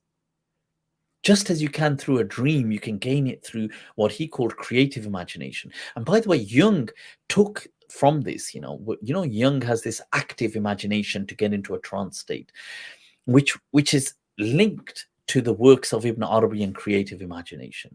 But yes, I do believe that that imagination and mysticism, that the mystical does give us a kind, but the mystical will give a different kind of knowledge. So the mystical doesn't give empirical. You see, these are different kinds of knowledge. So the mystical will give what is known as a noetic knowledge. It's something which, like you have an unveiling. It's like you've known something, but it's hard. But what is that knowing? It's not about the words. Like, so for example, I could have had a mystical experience, and I know to spread the message of love and peace now. But it's not that the information is new. I'm just still speaking about love and peace, what everybody else is speaking about. But I've had this noetic understanding all of a sudden, which it isn't about information or words, but I've had this knowing about it, which is a qualitative state. But I'm sorry for like pushing this Yeah, yeah. long. Yeah, no, Just one push it. thing is that I think they don't only claim that, they actually claim to actually know true things about the world, not only in just a vague sense. I think they No, actually no, yeah. believe to some extent that they actually learn about the nature of the human. Again, Of I could be course. wrong, right? No, you can. But I No, think no, they you actually and so what? Of course. it's not, so you can actually gain from that mystical experience true, if that's true knowledge about the nature of a man, nature of woman, and actually Of gain course, yeah. knowledge in like the philosophical sense where you can actually make Yeah, a of course. syllogism So or yeah, and of course, and let me add to that. So an example at one level could be, so for example, a foreseeing, where people see that something bad is going to happen, a premonition or something good, like they see in dreams. And the dreams sometimes come true. They see that something's going to happen and it happens. Now, that was a force, that was an actual knowledge, a knowing, and it materialized. Or in a lower sense, they gain, like, it sharpens intuition, and they get what is known as you will get kind of precognition, or they will and sometimes you'll get people that, for example, they've, like, stockbrokers or people in the past that they've done studies on, that they would sometimes just know something without being able to understand why they know it. Like, I know this stock is going to do well, but there's no actual, like, I don't know, like, they just know it. And now things like that, a kind of pre-conscious knowing of something without being able to explain how you know it, whether it's going to mean that, or whether there's going to be actual learning about things. So, for example, people who've taken psychedelics as an example, like Watson and Crick, who then discover DNA, and they discovered DNA whilst on psychedelics. Now, DNA is just one of the many things that were discovered whilst people were in a state in a psychedelic trance, where their consciousness was different, and they had access to this, alam al-mithal, and they had a mystical experience. So, in fact, several cures to things have been discovered whilst people have been on states. There was a particular discovery to cancer where the person, whilst in this mystical state, he could see actual, like in huge size, all the different body cells, and then he could move them around and manipulate them. And then he realized, oh, this is how we'll cure it.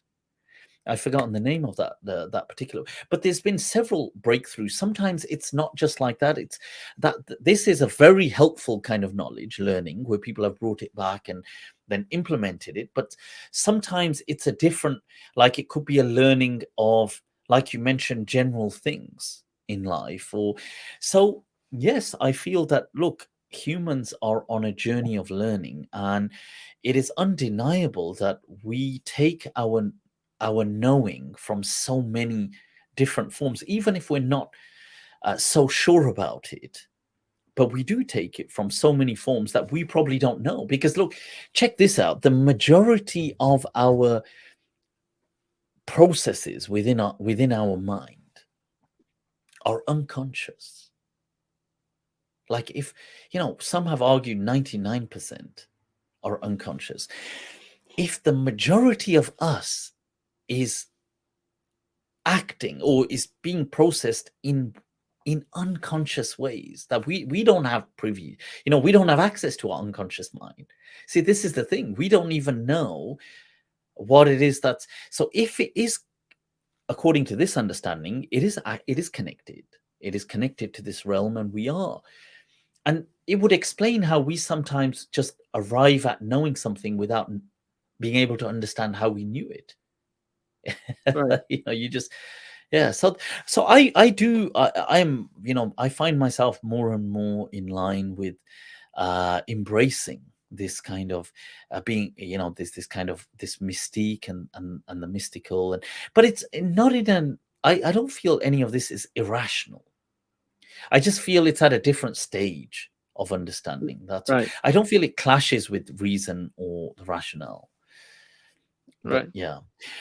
Hazim, wow, it's been awesome. Shukran, Yeah, shukran thank you so much. for joining us and sharing that, and have fun. I hope it's not the heat isn't killer. I mean, there's a heat wave in the UK this week, and Yeah. I just only think, what is Egypt like? Allah bless you. Right, so All right. take care. Assalamu alaikum. Speak soon. Assalamu alaikum. People, that was Hazim all the way from Al Qahira, or previously known as Al Mu'azziyah, I believe, wasn't it? But who do we have here? Imam Jawad. Assalamu alaikum. Wa alaikum assalam. How are you? I'm good. Allahu Akbar. I feel like we've just kind of connected into this a spiritual cave right there with were you in a deep state of, it looks like, oh wow, I'm just loving the lights and the books in the background. What's going on, Imam Saab? Talk to Nothing, us. just thinking, just trying to understand things on a deeper level. These days, I'm more interested in what what makes, because I see that the Quran gives us reasons for the purpose of our life, right? So it would say the purpose of our life is to worship Allah subhanahu wa ta'ala. And then there are ayat that say that, all of this was not created in vain, things like this. And so what I'm finding of interest these days is how people react to challenges, because we see that many prophets and Anbiya alayhim wassalam, when they are tested, they become stronger in their faith. But we also find examples in our own, let's say, personal lives or individual examples, where when tested, people felt so overburdened that they actually left the deen. So Yeah. what is these days I'm using the Balance. Quran as a sort of guiding tool to understand the different psychological states of these different individuals mentioned within the Quran. So you have like a pharaoh. Why does the pharaoh think, that way? And why does what gets somebody to that point? Yeah. And then Wow. what gets somebody stronger in faith when challenged, and what makes somebody go further away? Wow. I mean, these are the ultimate questions. Yeah, what is it? Why is it some people persist where others break? Like what, some people, you'll see in life, trauma will hit them and they will pivot in a positive way.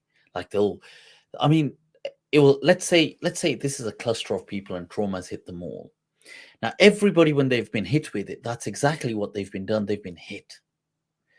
But some will pivot and bounce back, and others will kind of be crushed by the weight of that or crumble. And I guess we're all humans and we've all got the apparent same faculties, but it is, this is the question, that what changes. And you're right that the Quran gives both parallels. It says that, there's some people, the Quran highlights that when calamities befall them, they turn back on their aqab, on their heels, and say, Ya Allah, what's astaghfirullah, what's wrong with you? Why me? Why? You get people, why me? Why me? Why does it have to happen to me? And that's an archetype. You see what Allah, in those verses, Allah is illustrating an archetype of a person. And we can all embody these archetypes at times.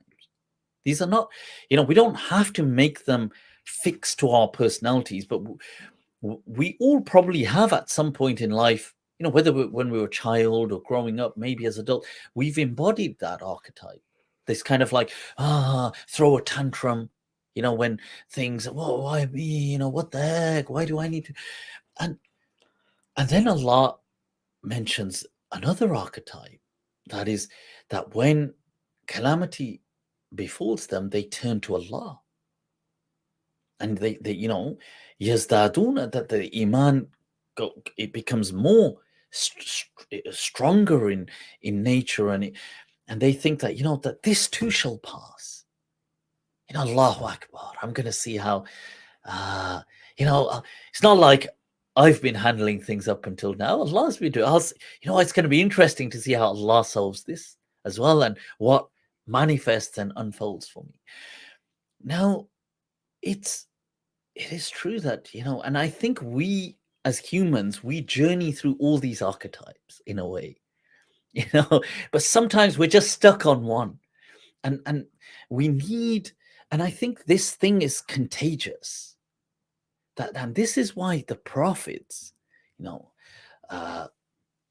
Allah's blessing eternally be upon them, that they were such beams and strong personalities, that because how do let's say we're in this archetype that's tantrumy.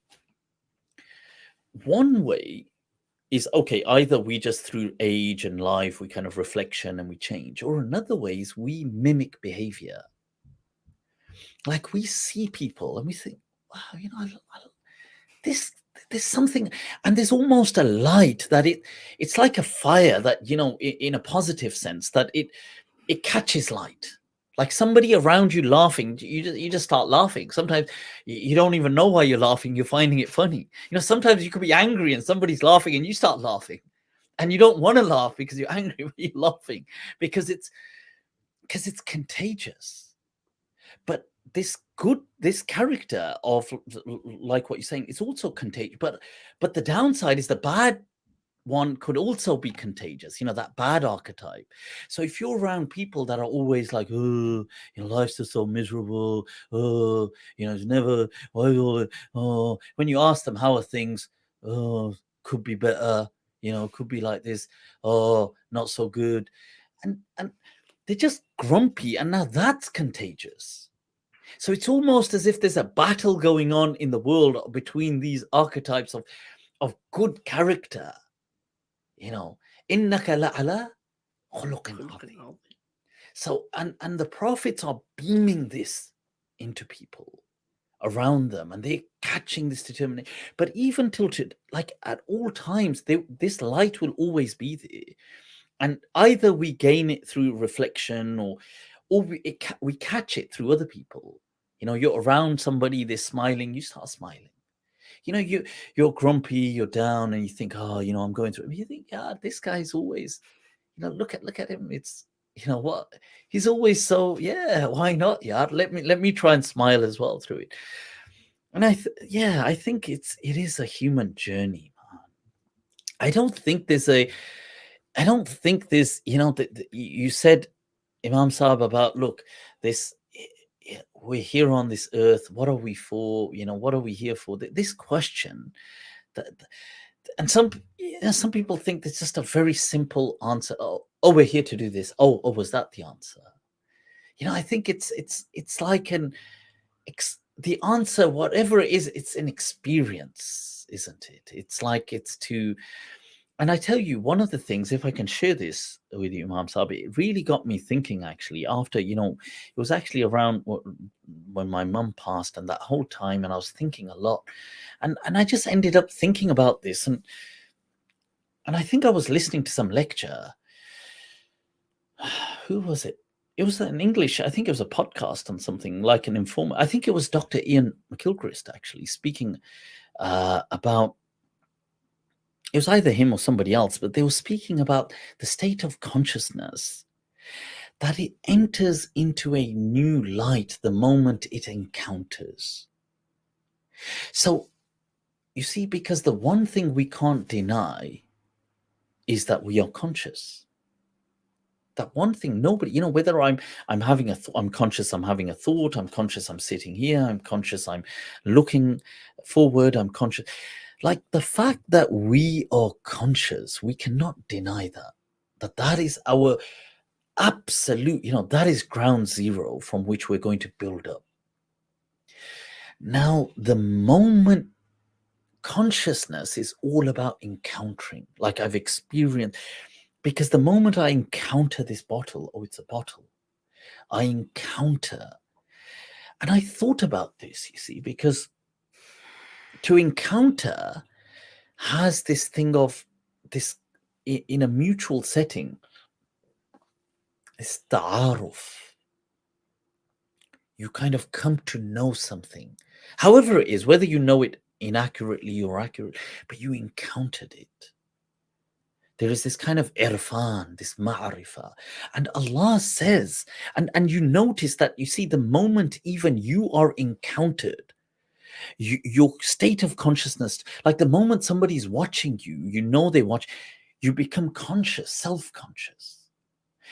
And I thought that Allah says that, look, that He created us min dhakarin wa untha, and that He created وَجَعَلْنَاكُمْ شُعُوبًا وَقَبَائِلَ لِتَعَارَفُوا, that you may encounter one another, that this human story will reach by encountering, it will just gain new depth and profundity. And then it occurred to me, seriously, it occurred to me, this hadith, that the ultimate encountering, you see, that this whole thing, that this hadith Qudsi, that Allah says that kuntu kanzan makhfiyan, that I was that I am, that Allah is this hidden treasure, fa'aradtu an u'raf, that I then wanted,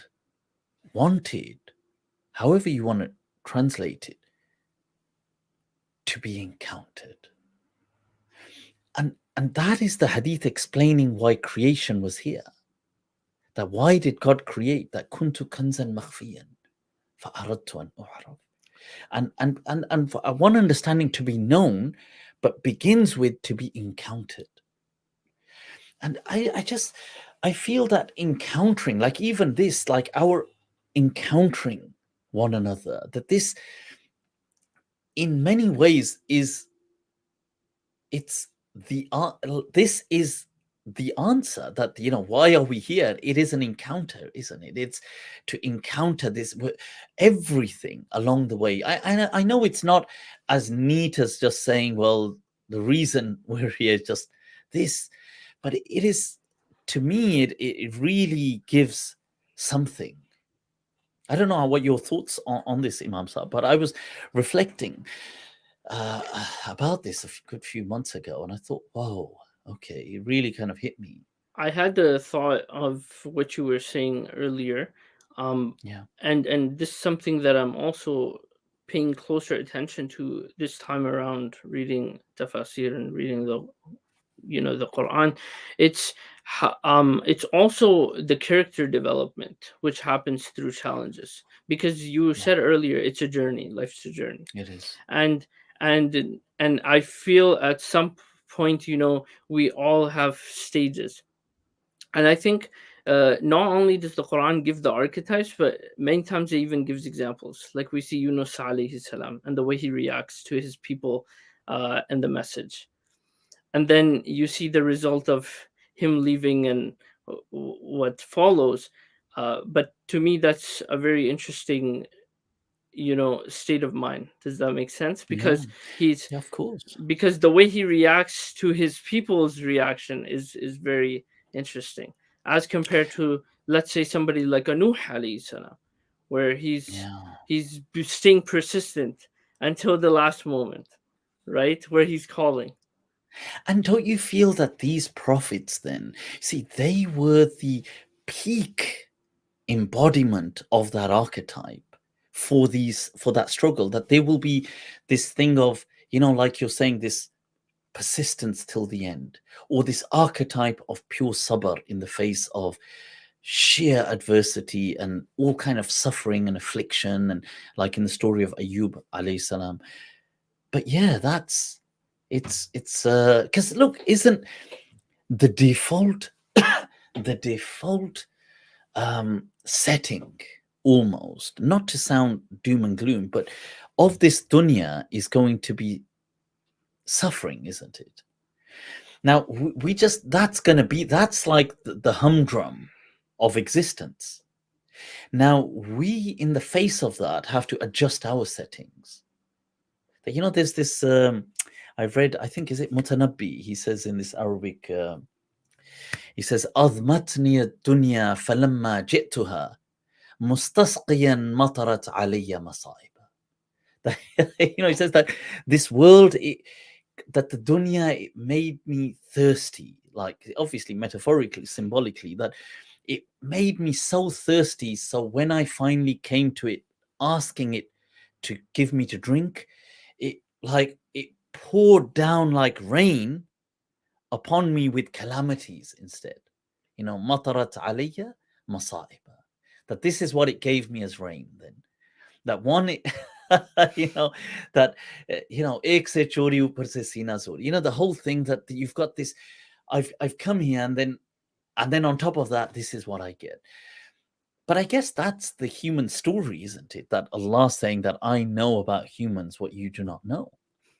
That, this is that they will shine through all of that.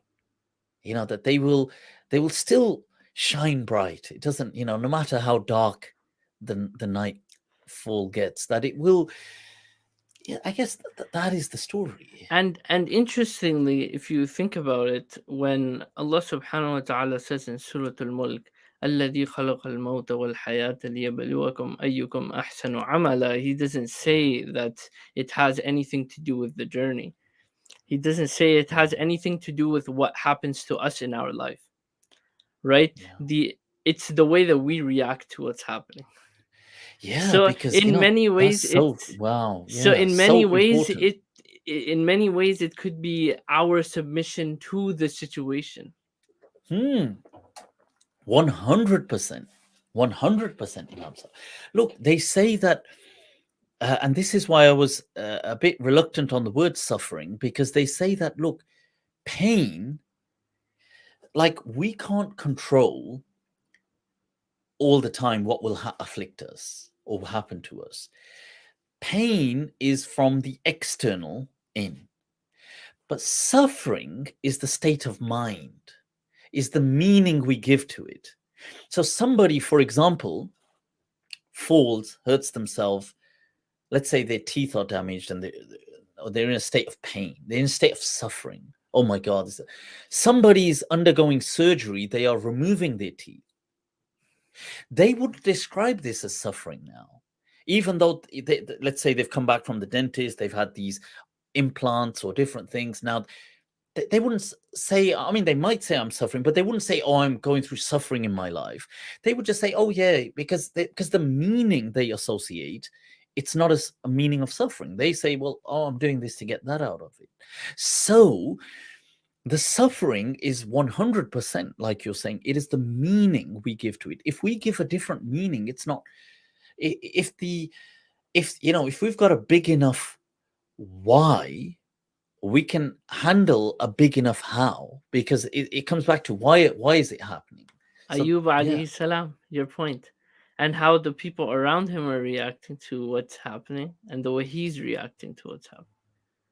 Yeah, because of that, exactly. This is my, it is, this is my point, that that is the kind of the human journey of meaning, and I guess encountering along the way all these things. Each one of us a different, we've got our own story going on, and we're encountering things, and then the meaning we're making and attributing to that.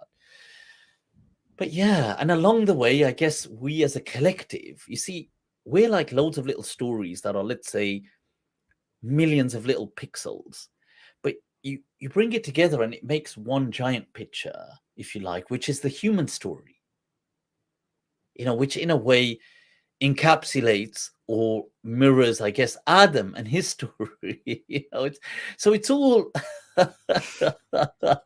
it's amazing when you think about it. And I think at the end, it's no matter where we end up, right? Like, I mean, in the hereafter, though we should hope for end the up with best. Allah. Where Yes, else? There's exactly. That's nothing, what nothing more to say. Full stop. exactly, right? And then and Topic just stops right there. You know, it's like Allahu Akbar. And how and could anybody think bad of Allah? exactly, You know, right? how could anybody think bad of Allah? I love what Alayhi uh, I love what Sheikh Suleiman Miswahi he says in one of these things where he said just say if your akhirah, your fate was to be given in the hand of your mom, your mother, and she was to just decide your fate and no repercussions, just up to her. How would she decide it? For you or against you? And the person said, duh, for me. My mom. Allah infinitely loves you more than your mother. Infinitely.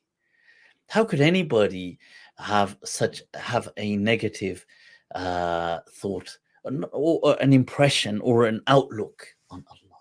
Sorry to interrupt you. You were saying something. No, I was just saying, and the idea of, I was just thinking, you were mentioning Adam alayhi salam, and I think, and even the different du'as, right? Like, for example, we see Rabbana zalamna anfusana, like we wronged ourselves. So I feel we're not necessarily, the way that we react to these situations, we aren't really wronging Allah subhanahu wa ta'ala, if that makes sense. It's the journey of ourselves. And do we end up back to Allah subhanahu wa ta'ala, as in this life one, and then ultimately, obviously, we will end up there after this life. Yet See, because there was a point where, when we were saying earlier how the whole existences they have a connection, and there is a realm which we're saying is of pure consciousness, or the arwah, which people say alam al arwah. But there is a realm of the divine decree, if we want to call it a realm, where the word, that kun, is what the word brings existence. And me, you, everything is, if in an atomistic sense, in an infinitesimal sense, a part of that initial divine decree of be. It is, isn't it? Like the universe began, existence began with that decree. And even if we are so far, in our world, so far from it, but from Allah, if we can use the word perspective, or Allah's knowledge or point, that there is no time like this. This is our perspective, isn't it? The past, present, taking so long. Oh, this is going on forever. And so in that sense, it's almost imminent in its happening. And we are a part of that decree. So we are connected. And time is one perspective, but also not necessarily physical distance, but the way that Allah subhanahu wa ta'ala mentions how close He is to us, how close Allah subhanahu wa ta'ala is to us. Because you're right, because this whole thing, it goes into another discussion of this whole thing of what is this existence? How does it exist? And I don't want to go off into the whole holographic kind of universe thing, but yeah. Wow. Imam Jawad, it's so good, always refreshing to speak to you. It's been ages since we've spoken, but it's good to see with you're still there with the whole spiritual kind of mashallah radiance going. Alhamdulillah, it's from Allah subhanahu wa ta'ala, and we are nothing. We are, as my murshid says, we are the dust on the books. We haven't even opened them yet. Allahu Akbar. May Allah may Allah subhanahu wa ta'ala allow us to open the books. Ameen. Inshallah. Cool. We'll catch up. Much love, Imam Saab. Speak soon, yaar. Assalamu alaikum. Walaikum. People, that was Imam Jawad, I believe from Ontario. Right, I'm going to wrap this up soon. One final guest we've got here, Muhib. Wah. What else but to end on a note with a lover? Kya baat hai, Muhib. Allah, Allah, Allah. Let me bring up. Assalamu alaikum, Assalamu muhib. Assalamu alaikum wa rahmatullahi wa barakatuh. Wa alaikum assalam. Ya muhibbana ahabbak Allah. How are you doing? I'm very proud and very honored to talk with you live. I have Oh, wow. watched several of your clips, and I'm very excited now. I mean, talking with you. Allah bless you. Where are you joining us from, Muhib? From San Francisco, USA. From San Wow, Francisco. San Francisco. There- Wow. There's a city Allah. called Tracy. It is very Tracy, okay. yeah, Tracy, Wow. California. That's which is close to between California. San Francisco and Sacramento. Yes, in California. Wow. Okay. So, wow. California just, like I always say, just has just the name alone has such a cool vibe about it, isn't it? Yeah, It's like, Yeah. yeah. the weather, it's always sunny most of the time. Yeah, that's it. So, Yeah. But anyway, I know it's almost at the end of your time, and I want to be very brief. Like I said, I've watched your several clips and I loved it, and I agree with almost everything except just one of your clips. sure, go for it. I hope you don't mind. No, of course not. Of course not. Yeah, about this psychedelics things that some people are using, and I understand people are using it for medical purposes, but as far as for other things, like some of the youths are involved using the psychedelics for recreation purpose, and they're doing a lot of damage to their lives. They're demotivating them, and use of LCDs and all these other things. The list goes on. Sure. Hello? Oh, you're back. I was just about to say that I didn't want you to get switched off just in case Okay. it appears Yeah. that I've taken you off. No. Kalla wa hasha, not at all. Yeah. Right. Yeah. So shukran. Yep. Sorry, you're saying, yeah. So Yeah, carry on. but anyway, it's I know if Muhammad Sallallahu Alaihi Wasallam was alive and seeing people using it as a recreation, I don't think he would approve it. And I just didn't hear anything from your clips. Maybe there was another clip on that. Maybe I have missed it, but I didn't hear you saying that it is haram and for recreation purpose. And I know some other muftis here in this area, even they don't say that marijuana and hashish and all those. They're saying that it's not haram, it is makruh. They're saying it's makruh, and that kind of gives a hint for some of the youth. And I'm involved in education also, and I'm involved in one of the masajid that I teach Islamic studies and Quran Sharif to students from all ages. And I see a lot of students grow up. I mean, it's been 20 years that I'm doing that. And first, when they come in, when they're like young, they're very motivated. They want to become doctor or engineer and lawyer and stuff. And then once they get to their late teenage, when they start using these things, you see that the motivation is gone, and some they leave the school, and some get into troubles. And actually, I went in one of the tour of one of the prison in local areas, and I saw young Muslim guys that they were there for very minor things, because once they were under influence of some of these things that some of muftis are unfortunately saying it is makruh, but they're using it and they get in trouble because of what, psychedelics? Yeah, psychedelics, and I don't know. Psychedelic? Yeah, that one. And because I've never heard of ever a case ever.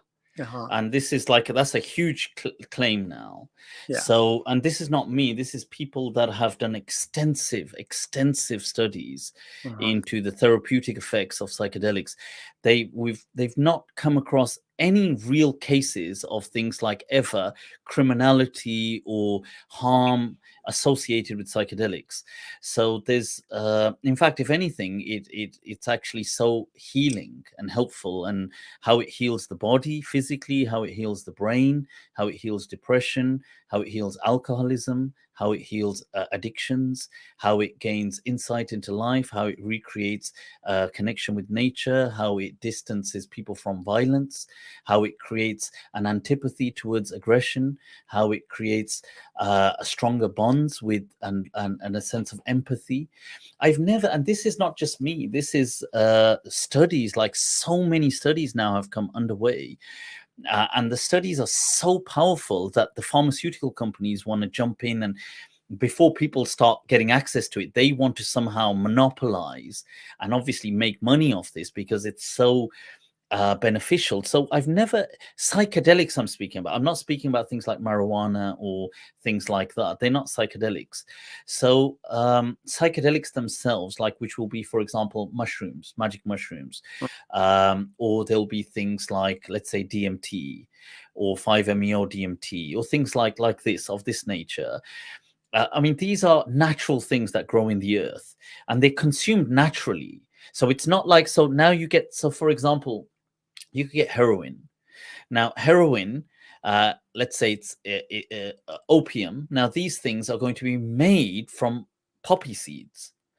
Now, that's natural. However, it can never in its natural state end up where humans refine it. So, for example, you naturally in nature find sugar, like in fructose, so you'll find it in fruits, or you'll find certain things that are sweet. But when humans refine sugar and it becomes sucrose, and they refine it to this extent, then it creates diabetes. You see, if you just had natural things, it would, the earth in itself is not made in a way, like if you just ate apples and they were sweet, you would never just get diabetes from something like that. It would never feed a cancer in that way. That it's only when humans refine through intervention, like they chemically, and they use procedures to refine something and take it to such an intensity, then the sugar becomes dangerous for humans. Then poppies, but through this refining process, become opium and heroin and morphine. Now, mushrooms are just natural mushrooms, the way they are on Earth. People consume them. They don't refine them. DMT, when it's found, it's just natural. Now, these things in itself, there's no, I'm not aware of, and I have actually looked extensively into this topic. I'm not aware of any kind of incidents where things have actually happened when people have taken these in a bad way. I know people will speak of psychosis. I'm not, and that's a topic which I don't, obviously they will say those people already had those issues, that they had, for example, they suffered from psychosis and then they took it and it affected their psychosis negatively. Sure, or people who had schizophrenia and took it and it negatively impacted their schizophrenia. Of course, that's different. But I've never heard of a case where people have done this, like, let's say they were normal and something bad has happened to them, or they've done something bad to people. Do you know it's now, and you can check this up, you can read the book, for example, by Michael Pollan and many other on how to change your mind. Now, it's actually called that, but you can read other things that the FBI had doctored, under the you had Nixon's war on terror, because he was worried. So Nixon, basically, in his time, because he was worried that a lot of the people that were taking this stuff, they were becoming anti-war, and they were middle class young people who became very lovey-dovey and hippie, and they started to speak against not only the Vietnam War, but they started to also go more, they started to become more kind of Democrats as opposed to Republican. So now the issue was, this was being pushed by this was being pushed by Harvard. I mean, Timothy Leary was a Harvard professor. He was leading the psychedelic campaign. If you go into the 50s, the government of America was pushing psychedelics, as in, this is the new all cure to everything. in the 60s, when Timothy Leary and these other people going into the 70s, when they were at the top of all of this, you know, you had the John Hopkins research going on, all of these things. This was life-changing for people. Now, I get it. Some of the results were exaggerated. However, why was it all of a sudden Timothy Leary, a Harvard professor, is declared by the FBI as the most wanted man in America? Most wanted is a leading Harvard professor who's leading the discussion on psychedelics. Why? Just because his research was impacting the middle class people, and Nixon couldn't take that because his presidency was at stake. So he outlawed, without any research, he declared that these things be outlawed. Okay, that these things, that psychedelics must be considered a, you know, prohibitive food source and illegal contraband item. And he, for the sake of his validation, asked the European countries and other countries to support him, which they did because of the position of America following World War II. It was really powerful compared to the other states, compared to Europe as well. So they backed and they joined this war against drugs, which was really a war against psychedelics. It's ridiculous. The war, and he used racism to fuel the other card. So one, and you know, they created story. You know that story of somebody took psychedelics and jumped out of the, in America, they jumped out of the thing, the young boy. It's a fake story. It didn't actually happen like that. But they generated it and made it into a news article to scare the middle class parents to turn on the young thing, to say, oh my God, this kid killed himself. It wasn't even true. Where was the child? The later research asked so many questions. Who were these people that died? Where did they die? How is there no figures given? How are there no facts? That it was just fabricated in the heat of the moment to stop what they thought was a pandemic of this awakening going on, because people were kind of awakening into this love, and you know, they were becoming very anti, and it was just antithetical to the whole Nixon regime, and I guess the crude consumeristic kind of capitalism at the time. So there's a lot of politics in this thinking, that, you know, when people think this something is haram, they need to go back into like what you need to do, and maybe it is haram, and a lot of people respect it's haram. I don't believe it's haram, but maybe many people do, and I respect that. But before they go into that, what they need to do is just stop and just try to see like how my thinking have been influenced. Like you might think, well, my thinking has been influenced because I heard this sheikh say it's haram. Okay, take it. But how else has this thinking been influenced as it's haram? So when you start digging away, you'll realize it's actually the Nixon presidential campaign that's at the heart of all this thinking on psychedelics. And it's crazy, but this is how it is. Like you just go back 50 years and this is what it is. It's actually 50, 60 years, and this is where the culture changed. And they pumped so much into it. They got governments on board. They got people. And then later on, people just did it because they just believed it. And some people just innocently believed it. So it's not about, I'm not saying it's some kind of great conspiracy. People that say these things are harmful genuinely believe they're harmful. They're not part of a conspiracy. They just genuinely believe they're harmful, but they are misinformed. And when you start looking into how are they misinformed, you realize there's a lot of kind of cultural and social kind of biases that have crept into them. It's a bit like anything that you see. It's like you go back, and I'm telling you, you know, in 10 years from today, in 20 years from today, this is going to be the norm. No, very few scholars are going to say it's haram. Very few. It's like if you went 20 years ago, all these scholars said photographs are haram. Those scholars are still alive today. Those scholars have got their own photographs and don't even discuss it today.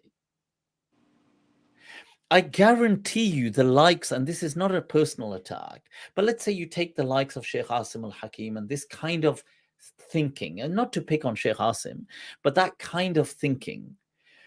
You go back just 20 years, all of the Salafiyya deemed photographs haram. the ulama of India, Pakistan all deemed photographs haram. The ulama of very few ulama, 1-2 ulama who were saying photographs were halal, were considered deviants and were considered that they were doing shirk. Today, everybody's got photographs and nobody even talks about it. And it's only been 20 years. You go back to 2003. It's only 2023. Yeah. So it's not that far. Mhm. By 2043, psychedelics will be the norm. As in, I'm not saying people taking mystical experiences will be the norm, but what I'm saying is using it to cure depression and using it as medicine will be the norm. Right now, the UK, US, in certain states, they're already using it. They've already, I think they're in their 3rd clinical phase trials. There's a big pharmaceutical company that's already working on DMT and trying to have sub-hallucinatory quantities of DMT in for treating it, because if they can get that, then they're going to make big money out of it, right? So this will remove all this. Can I ask, why are antidepressants not haram? Like the amount of damage that antidepressants are doing, but because, if you ask yourself, why are these things not haram? The scholars will say, oh, but the doctors say it's okay. Of course, the doctors say it's okay because Big Pharma says it's okay. Because there's a lot of money involved in these. And I'm not saying there's no good in antidepressants. Sure, but there's a lot of harm. There's a lot of harm in antidepressants as well. Now, if you read what's happening and now you see this kind of stuff and the good it's doing and how it's bringing people's life, how it's curing depression, how it's changing lives around, you'll never find, you might find some, let me tone this down. You might find some stories where some people will say, I took psychedelics and I had a horrible experience, or I got so scared and it took me a month or 2 to get my life back together, because I was so terrified. And that can happen. I'm not saying it can't. It's not impossible, because what happens for people who take these things, they go into the unknown, and the unknown is a very scary place. It is the unconscious, and we don't have access to what we spoke about before, alam al-mithal. You go into it, it can be a scary place because you just don't know. Now, what really scares you is just the unknown of it. The thing itself might not be, like if you walk into a dark room, the dark room did not scare you. You became scared because of the unknown. It's not that the dark room scared. Like if you're in a room, you're going to sleep, you switch the light off, you don't get scared because that's not the unknown to you. If you walked into a dark room and you got suddenly scared, it's not darkness that scares you. It's the unknown, because it's your mind reacting to the unknown. It's terrifying you.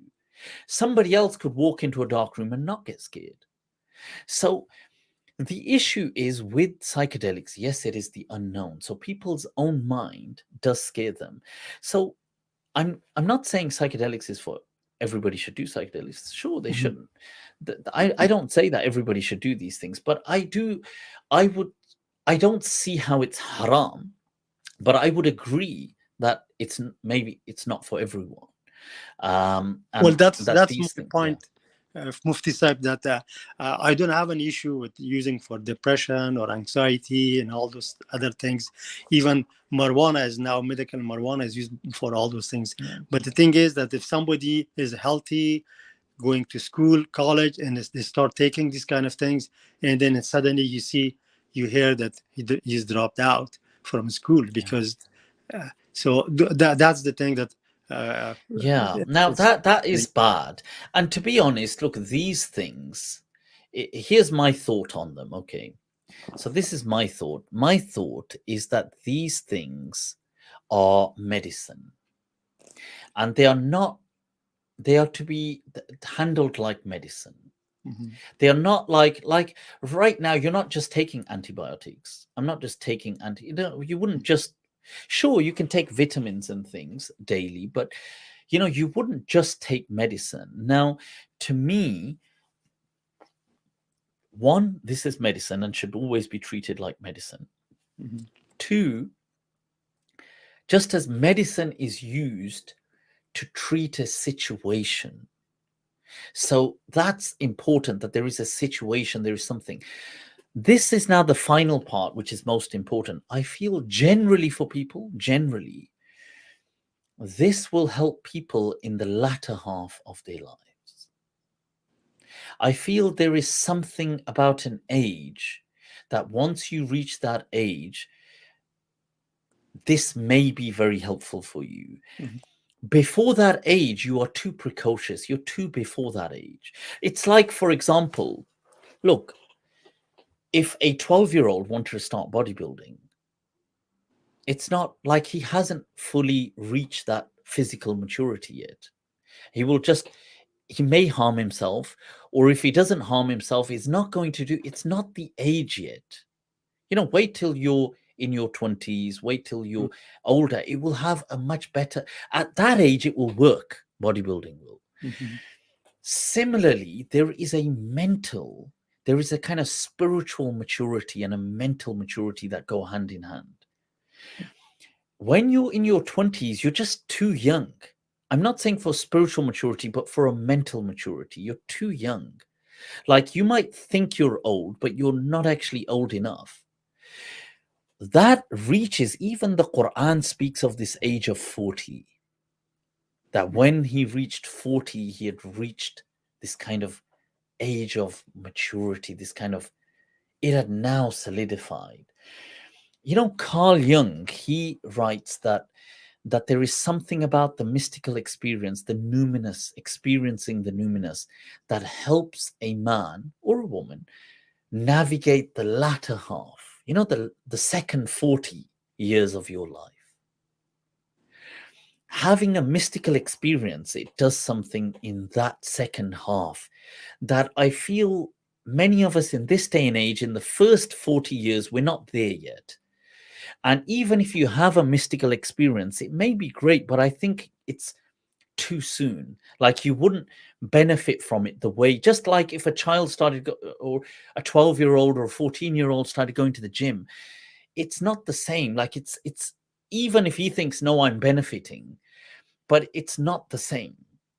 There is a maturity that must be reached. So I would feel that there is an age, and that age is around 40. That when a person has reached that stage, there is now an emotional maturity, inshallah, a mental maturity that becomes fertile and receptive, if they are. And it's not guaranteed. A person can take psychedelics every day and not have a mystical experience. And by the way, people wouldn't take these things every day. They like medicine. It's not something that would be it's just these things are too overwhelming. They're not like, people. This is another thing. We have this delusional world where people think these things are like drugs, like marijuana, for example. It's nothing. They're like apples and oranges, different things altogether. So you see, it's not like you couldn't just, people who smoke marijuana every day or every other day, and it's like a relaxant. This is nothing like that. It's totally different. It's like saying, it's just a different, it can't be explained except by, I guess. So, or maybe read it or watch on it for people. But the point is, there is an age and a criticality to that age. Like, and I do feel 40, and this is when Carl Jung was speaking about that, why that there is an age that then it becomes helpful. Before that, he feels that the mystical experience kind of is neither here, neither there. It doesn't get used. But when a person is in the last 40 years of their life, the latter 40, from 40 onwards, like, let's say a person is going to live to 80. Now that he feels that maybe some goodness can come of that. But Allahu A'lam, look, I don't want, I kind of went off, but it was more importantly, Muhib, it was epic having, speaking to you and having you join us from San Francisco. Allahu Akbar. I'm going to wrap this up now. And yep, it's getting quite late here. Whoa. So So I did want. have a quick question before you wrapping it up? Sure, I'll quickly try to wrap it up. Yep, go for it. What's the question? From your discussion, I concluded that if someone is sick, they need it, but somebody who is not sick, I mean, they don't have to use that. Yeah, so my guidance on psychedelic, so my kind of guidance, and this is, look, these are issues of personal understandings, and people can disagree and say that, look, I respect, to many people it is as categorically haram, and I respect their opinion. That's their opinion, their understanding of how they see psychedelics or plant medicine in line with the faith. To me, these plants are not haram.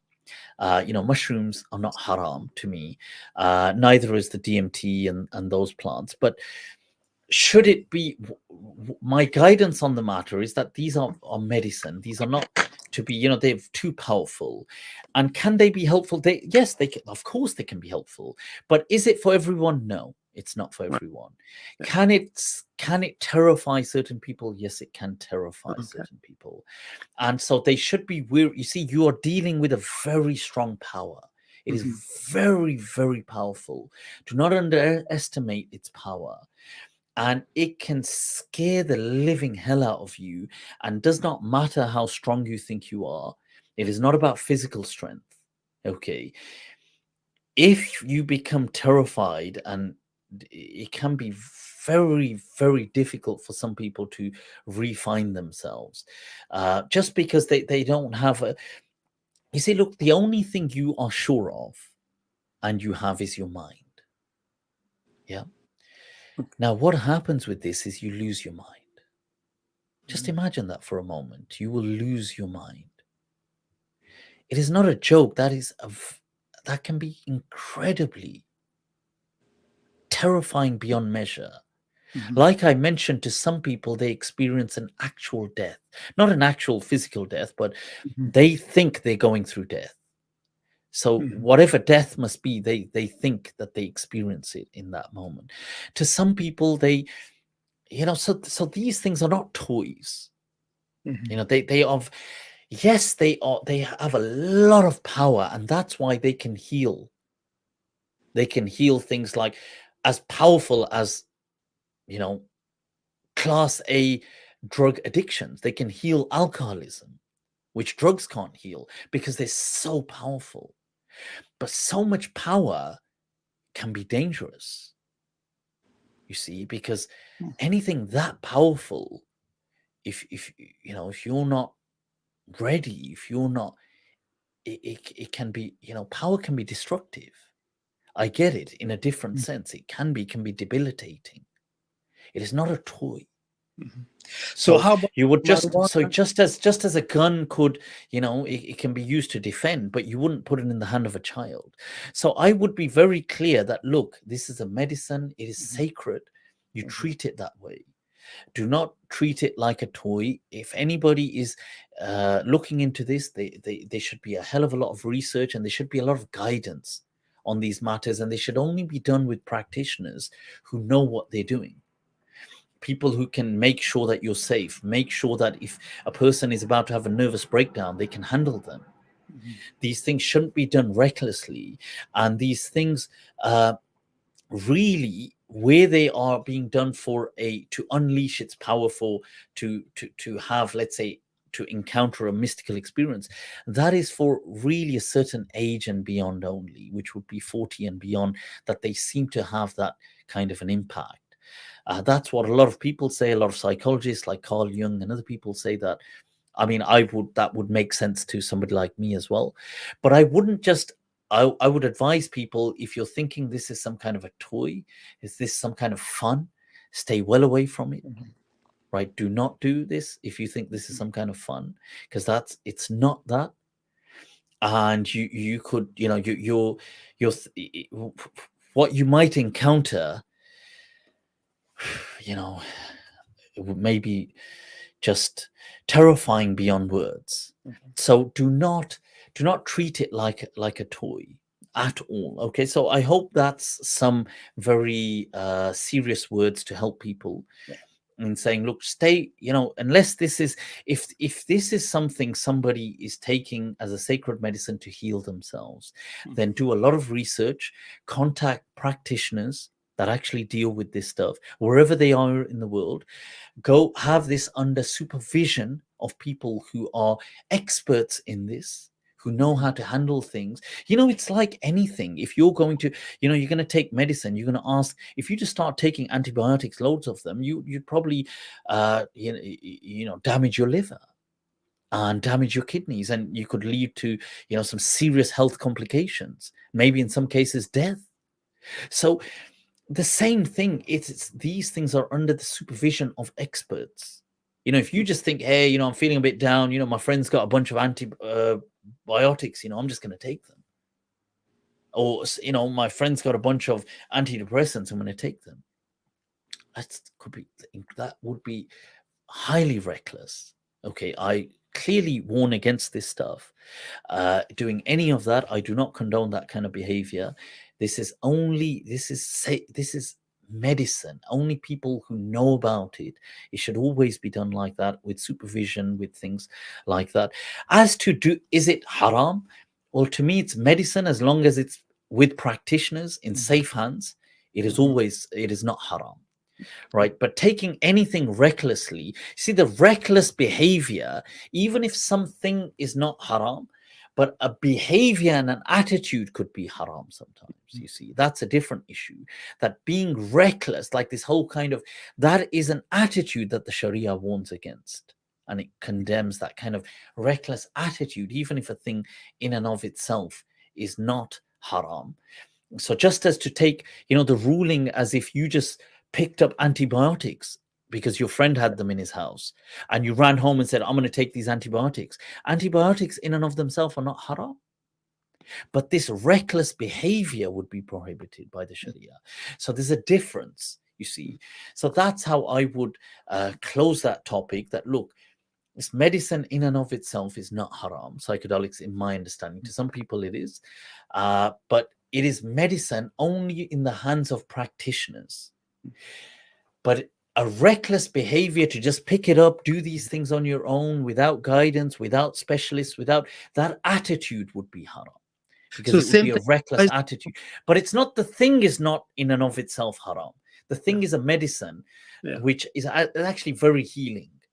Yeah. So, but just, this is what I'm saying, that the attitude and the behavior, just as you going, and that's the closest example I could give, my approximation, just picking up a bunch of antibiotics and medicines from your friend's house because they have them and thinking, well, I'm just going to do it myself. That attitude is haram in Islam, but the antibiotics themselves are not haram. Mm-hmm. So it's a similar thing, and I would just leave it with that example. So I hope that explains. So right, I'm good. Using marijuana and hashish applies the same rule. I mean, if they're taking as a medical, okay, but if the kids are taking it, so that would be haram. Right, marijuana. My stance against marijuana and things like that is much harsher. Mm-hmm. Like most people taking, I would feel weed for anybody that is taking it before the age, for example, of when the brain has fully grown. So the brain fully grows about 25. Mm-hmm. You have neuroplasticity ends. Before that age, it is categorically haram because you are damaging synaptic connections that haven't even grown yet. So you are damaging them. Mm-hmm. This is irreversible damage, by the way. You are not allowing certain things to grow in your brain. When you're 18, 19, 20, your brain has not fully grown. It continues to physically, I don't mean intelligent growing, I mean physically growing. It doesn't fully stop growing in its way till about 25. If you start interrupting it with marijuana and ruining it, that is, you're physically causing harm to yourself. Physically. So that would be categorically haram. Beyond that age, people who are taking it as medicine, if they're taking it as guidance and then it wouldn't be haram, but it would be that same ruling there, like that, if they're doing it with, some kind of, but you have to be wary that, look, marijuana, if it's medical grade, it's different. It comes with regulations. What you're getting off the street is not going to be pure just marijuana. It's going to be laced with things. These things do create a lot of mental health issues later on in life. They create things like paranoia, sometimes can create schizophrenia, you have marijuana-induced schizophrenia, marijuana-induced psychosis, all of these things. Once your brain messes up, your mind messes up, it's very difficult to come back from that. It's very difficult to find a person whose mind went psychotic and then he came back and became normal. Very difficult to find individuals like that. Once the mind goes, it goes. It's not like a broken bone that mends itself. If you lose your mind, the highly likely chances you will never regain it to how it was before. That is what so far psychiatry has got to.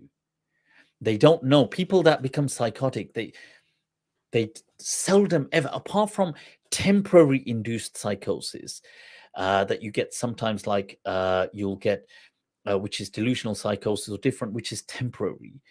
But generally, when people become schizophrenic, or they have these things, very seldom, you find that they become normal and healthy again mentally.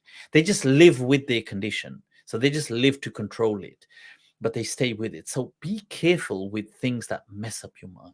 Mm-hmm. Marijuana can do that. Okay, marijuana can mess up the mind. Now, if taken moderately as a medicine, I'm sure it's okay, under supervision. Because taking small amounts of things, even if they mess with you, your mind, your body can handle it. Small amounts. We take sugar, the body cleans it, it handles it. It's dangerous to us, but we can handle it. People take certain things, it gets into the blood-brain barrier, but the blood cleans it. You start taking a lot, you may risk losing your mind at a later age. So people, may Allah grant good health to everyone. These things, people that take weed and marijuana, they're doing it to de-stress a lot of the times. There are so many other ways that you can de-stress.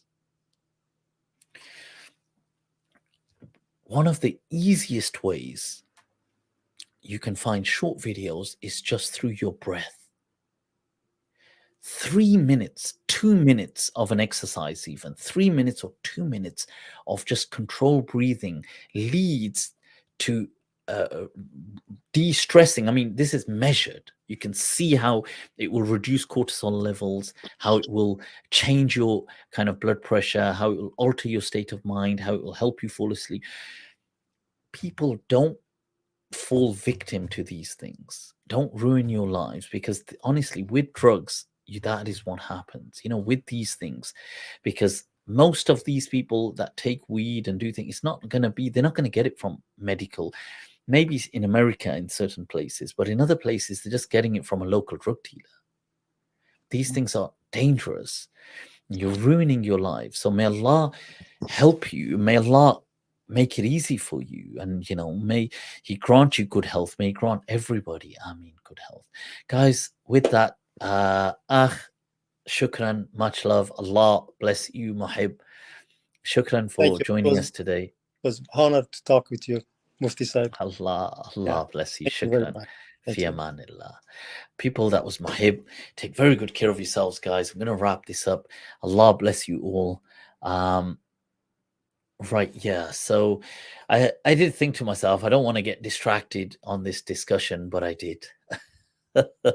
This is why, from now on, when we start the tafsir classes, it'll just be focused on things like that, and we'll move on. And and then I'll have a meetup maybe once a month where we can discuss just loads of random things. Can you right, okay. Sorry, I'm trying to read some of these comments. I don't know what they're speaking about. All right, okay, some gym stuff. Another times, people, do your research on all gym stuff. There's loads of it online. Guys, take very good care of yourselves. Allah bless you all and keep you all forever in a blissful state of mind, and keep you all forever young at spirit and heart. Ameen. That's what it is. Allah bless you. Salaam alaikum wa khuda hafiz.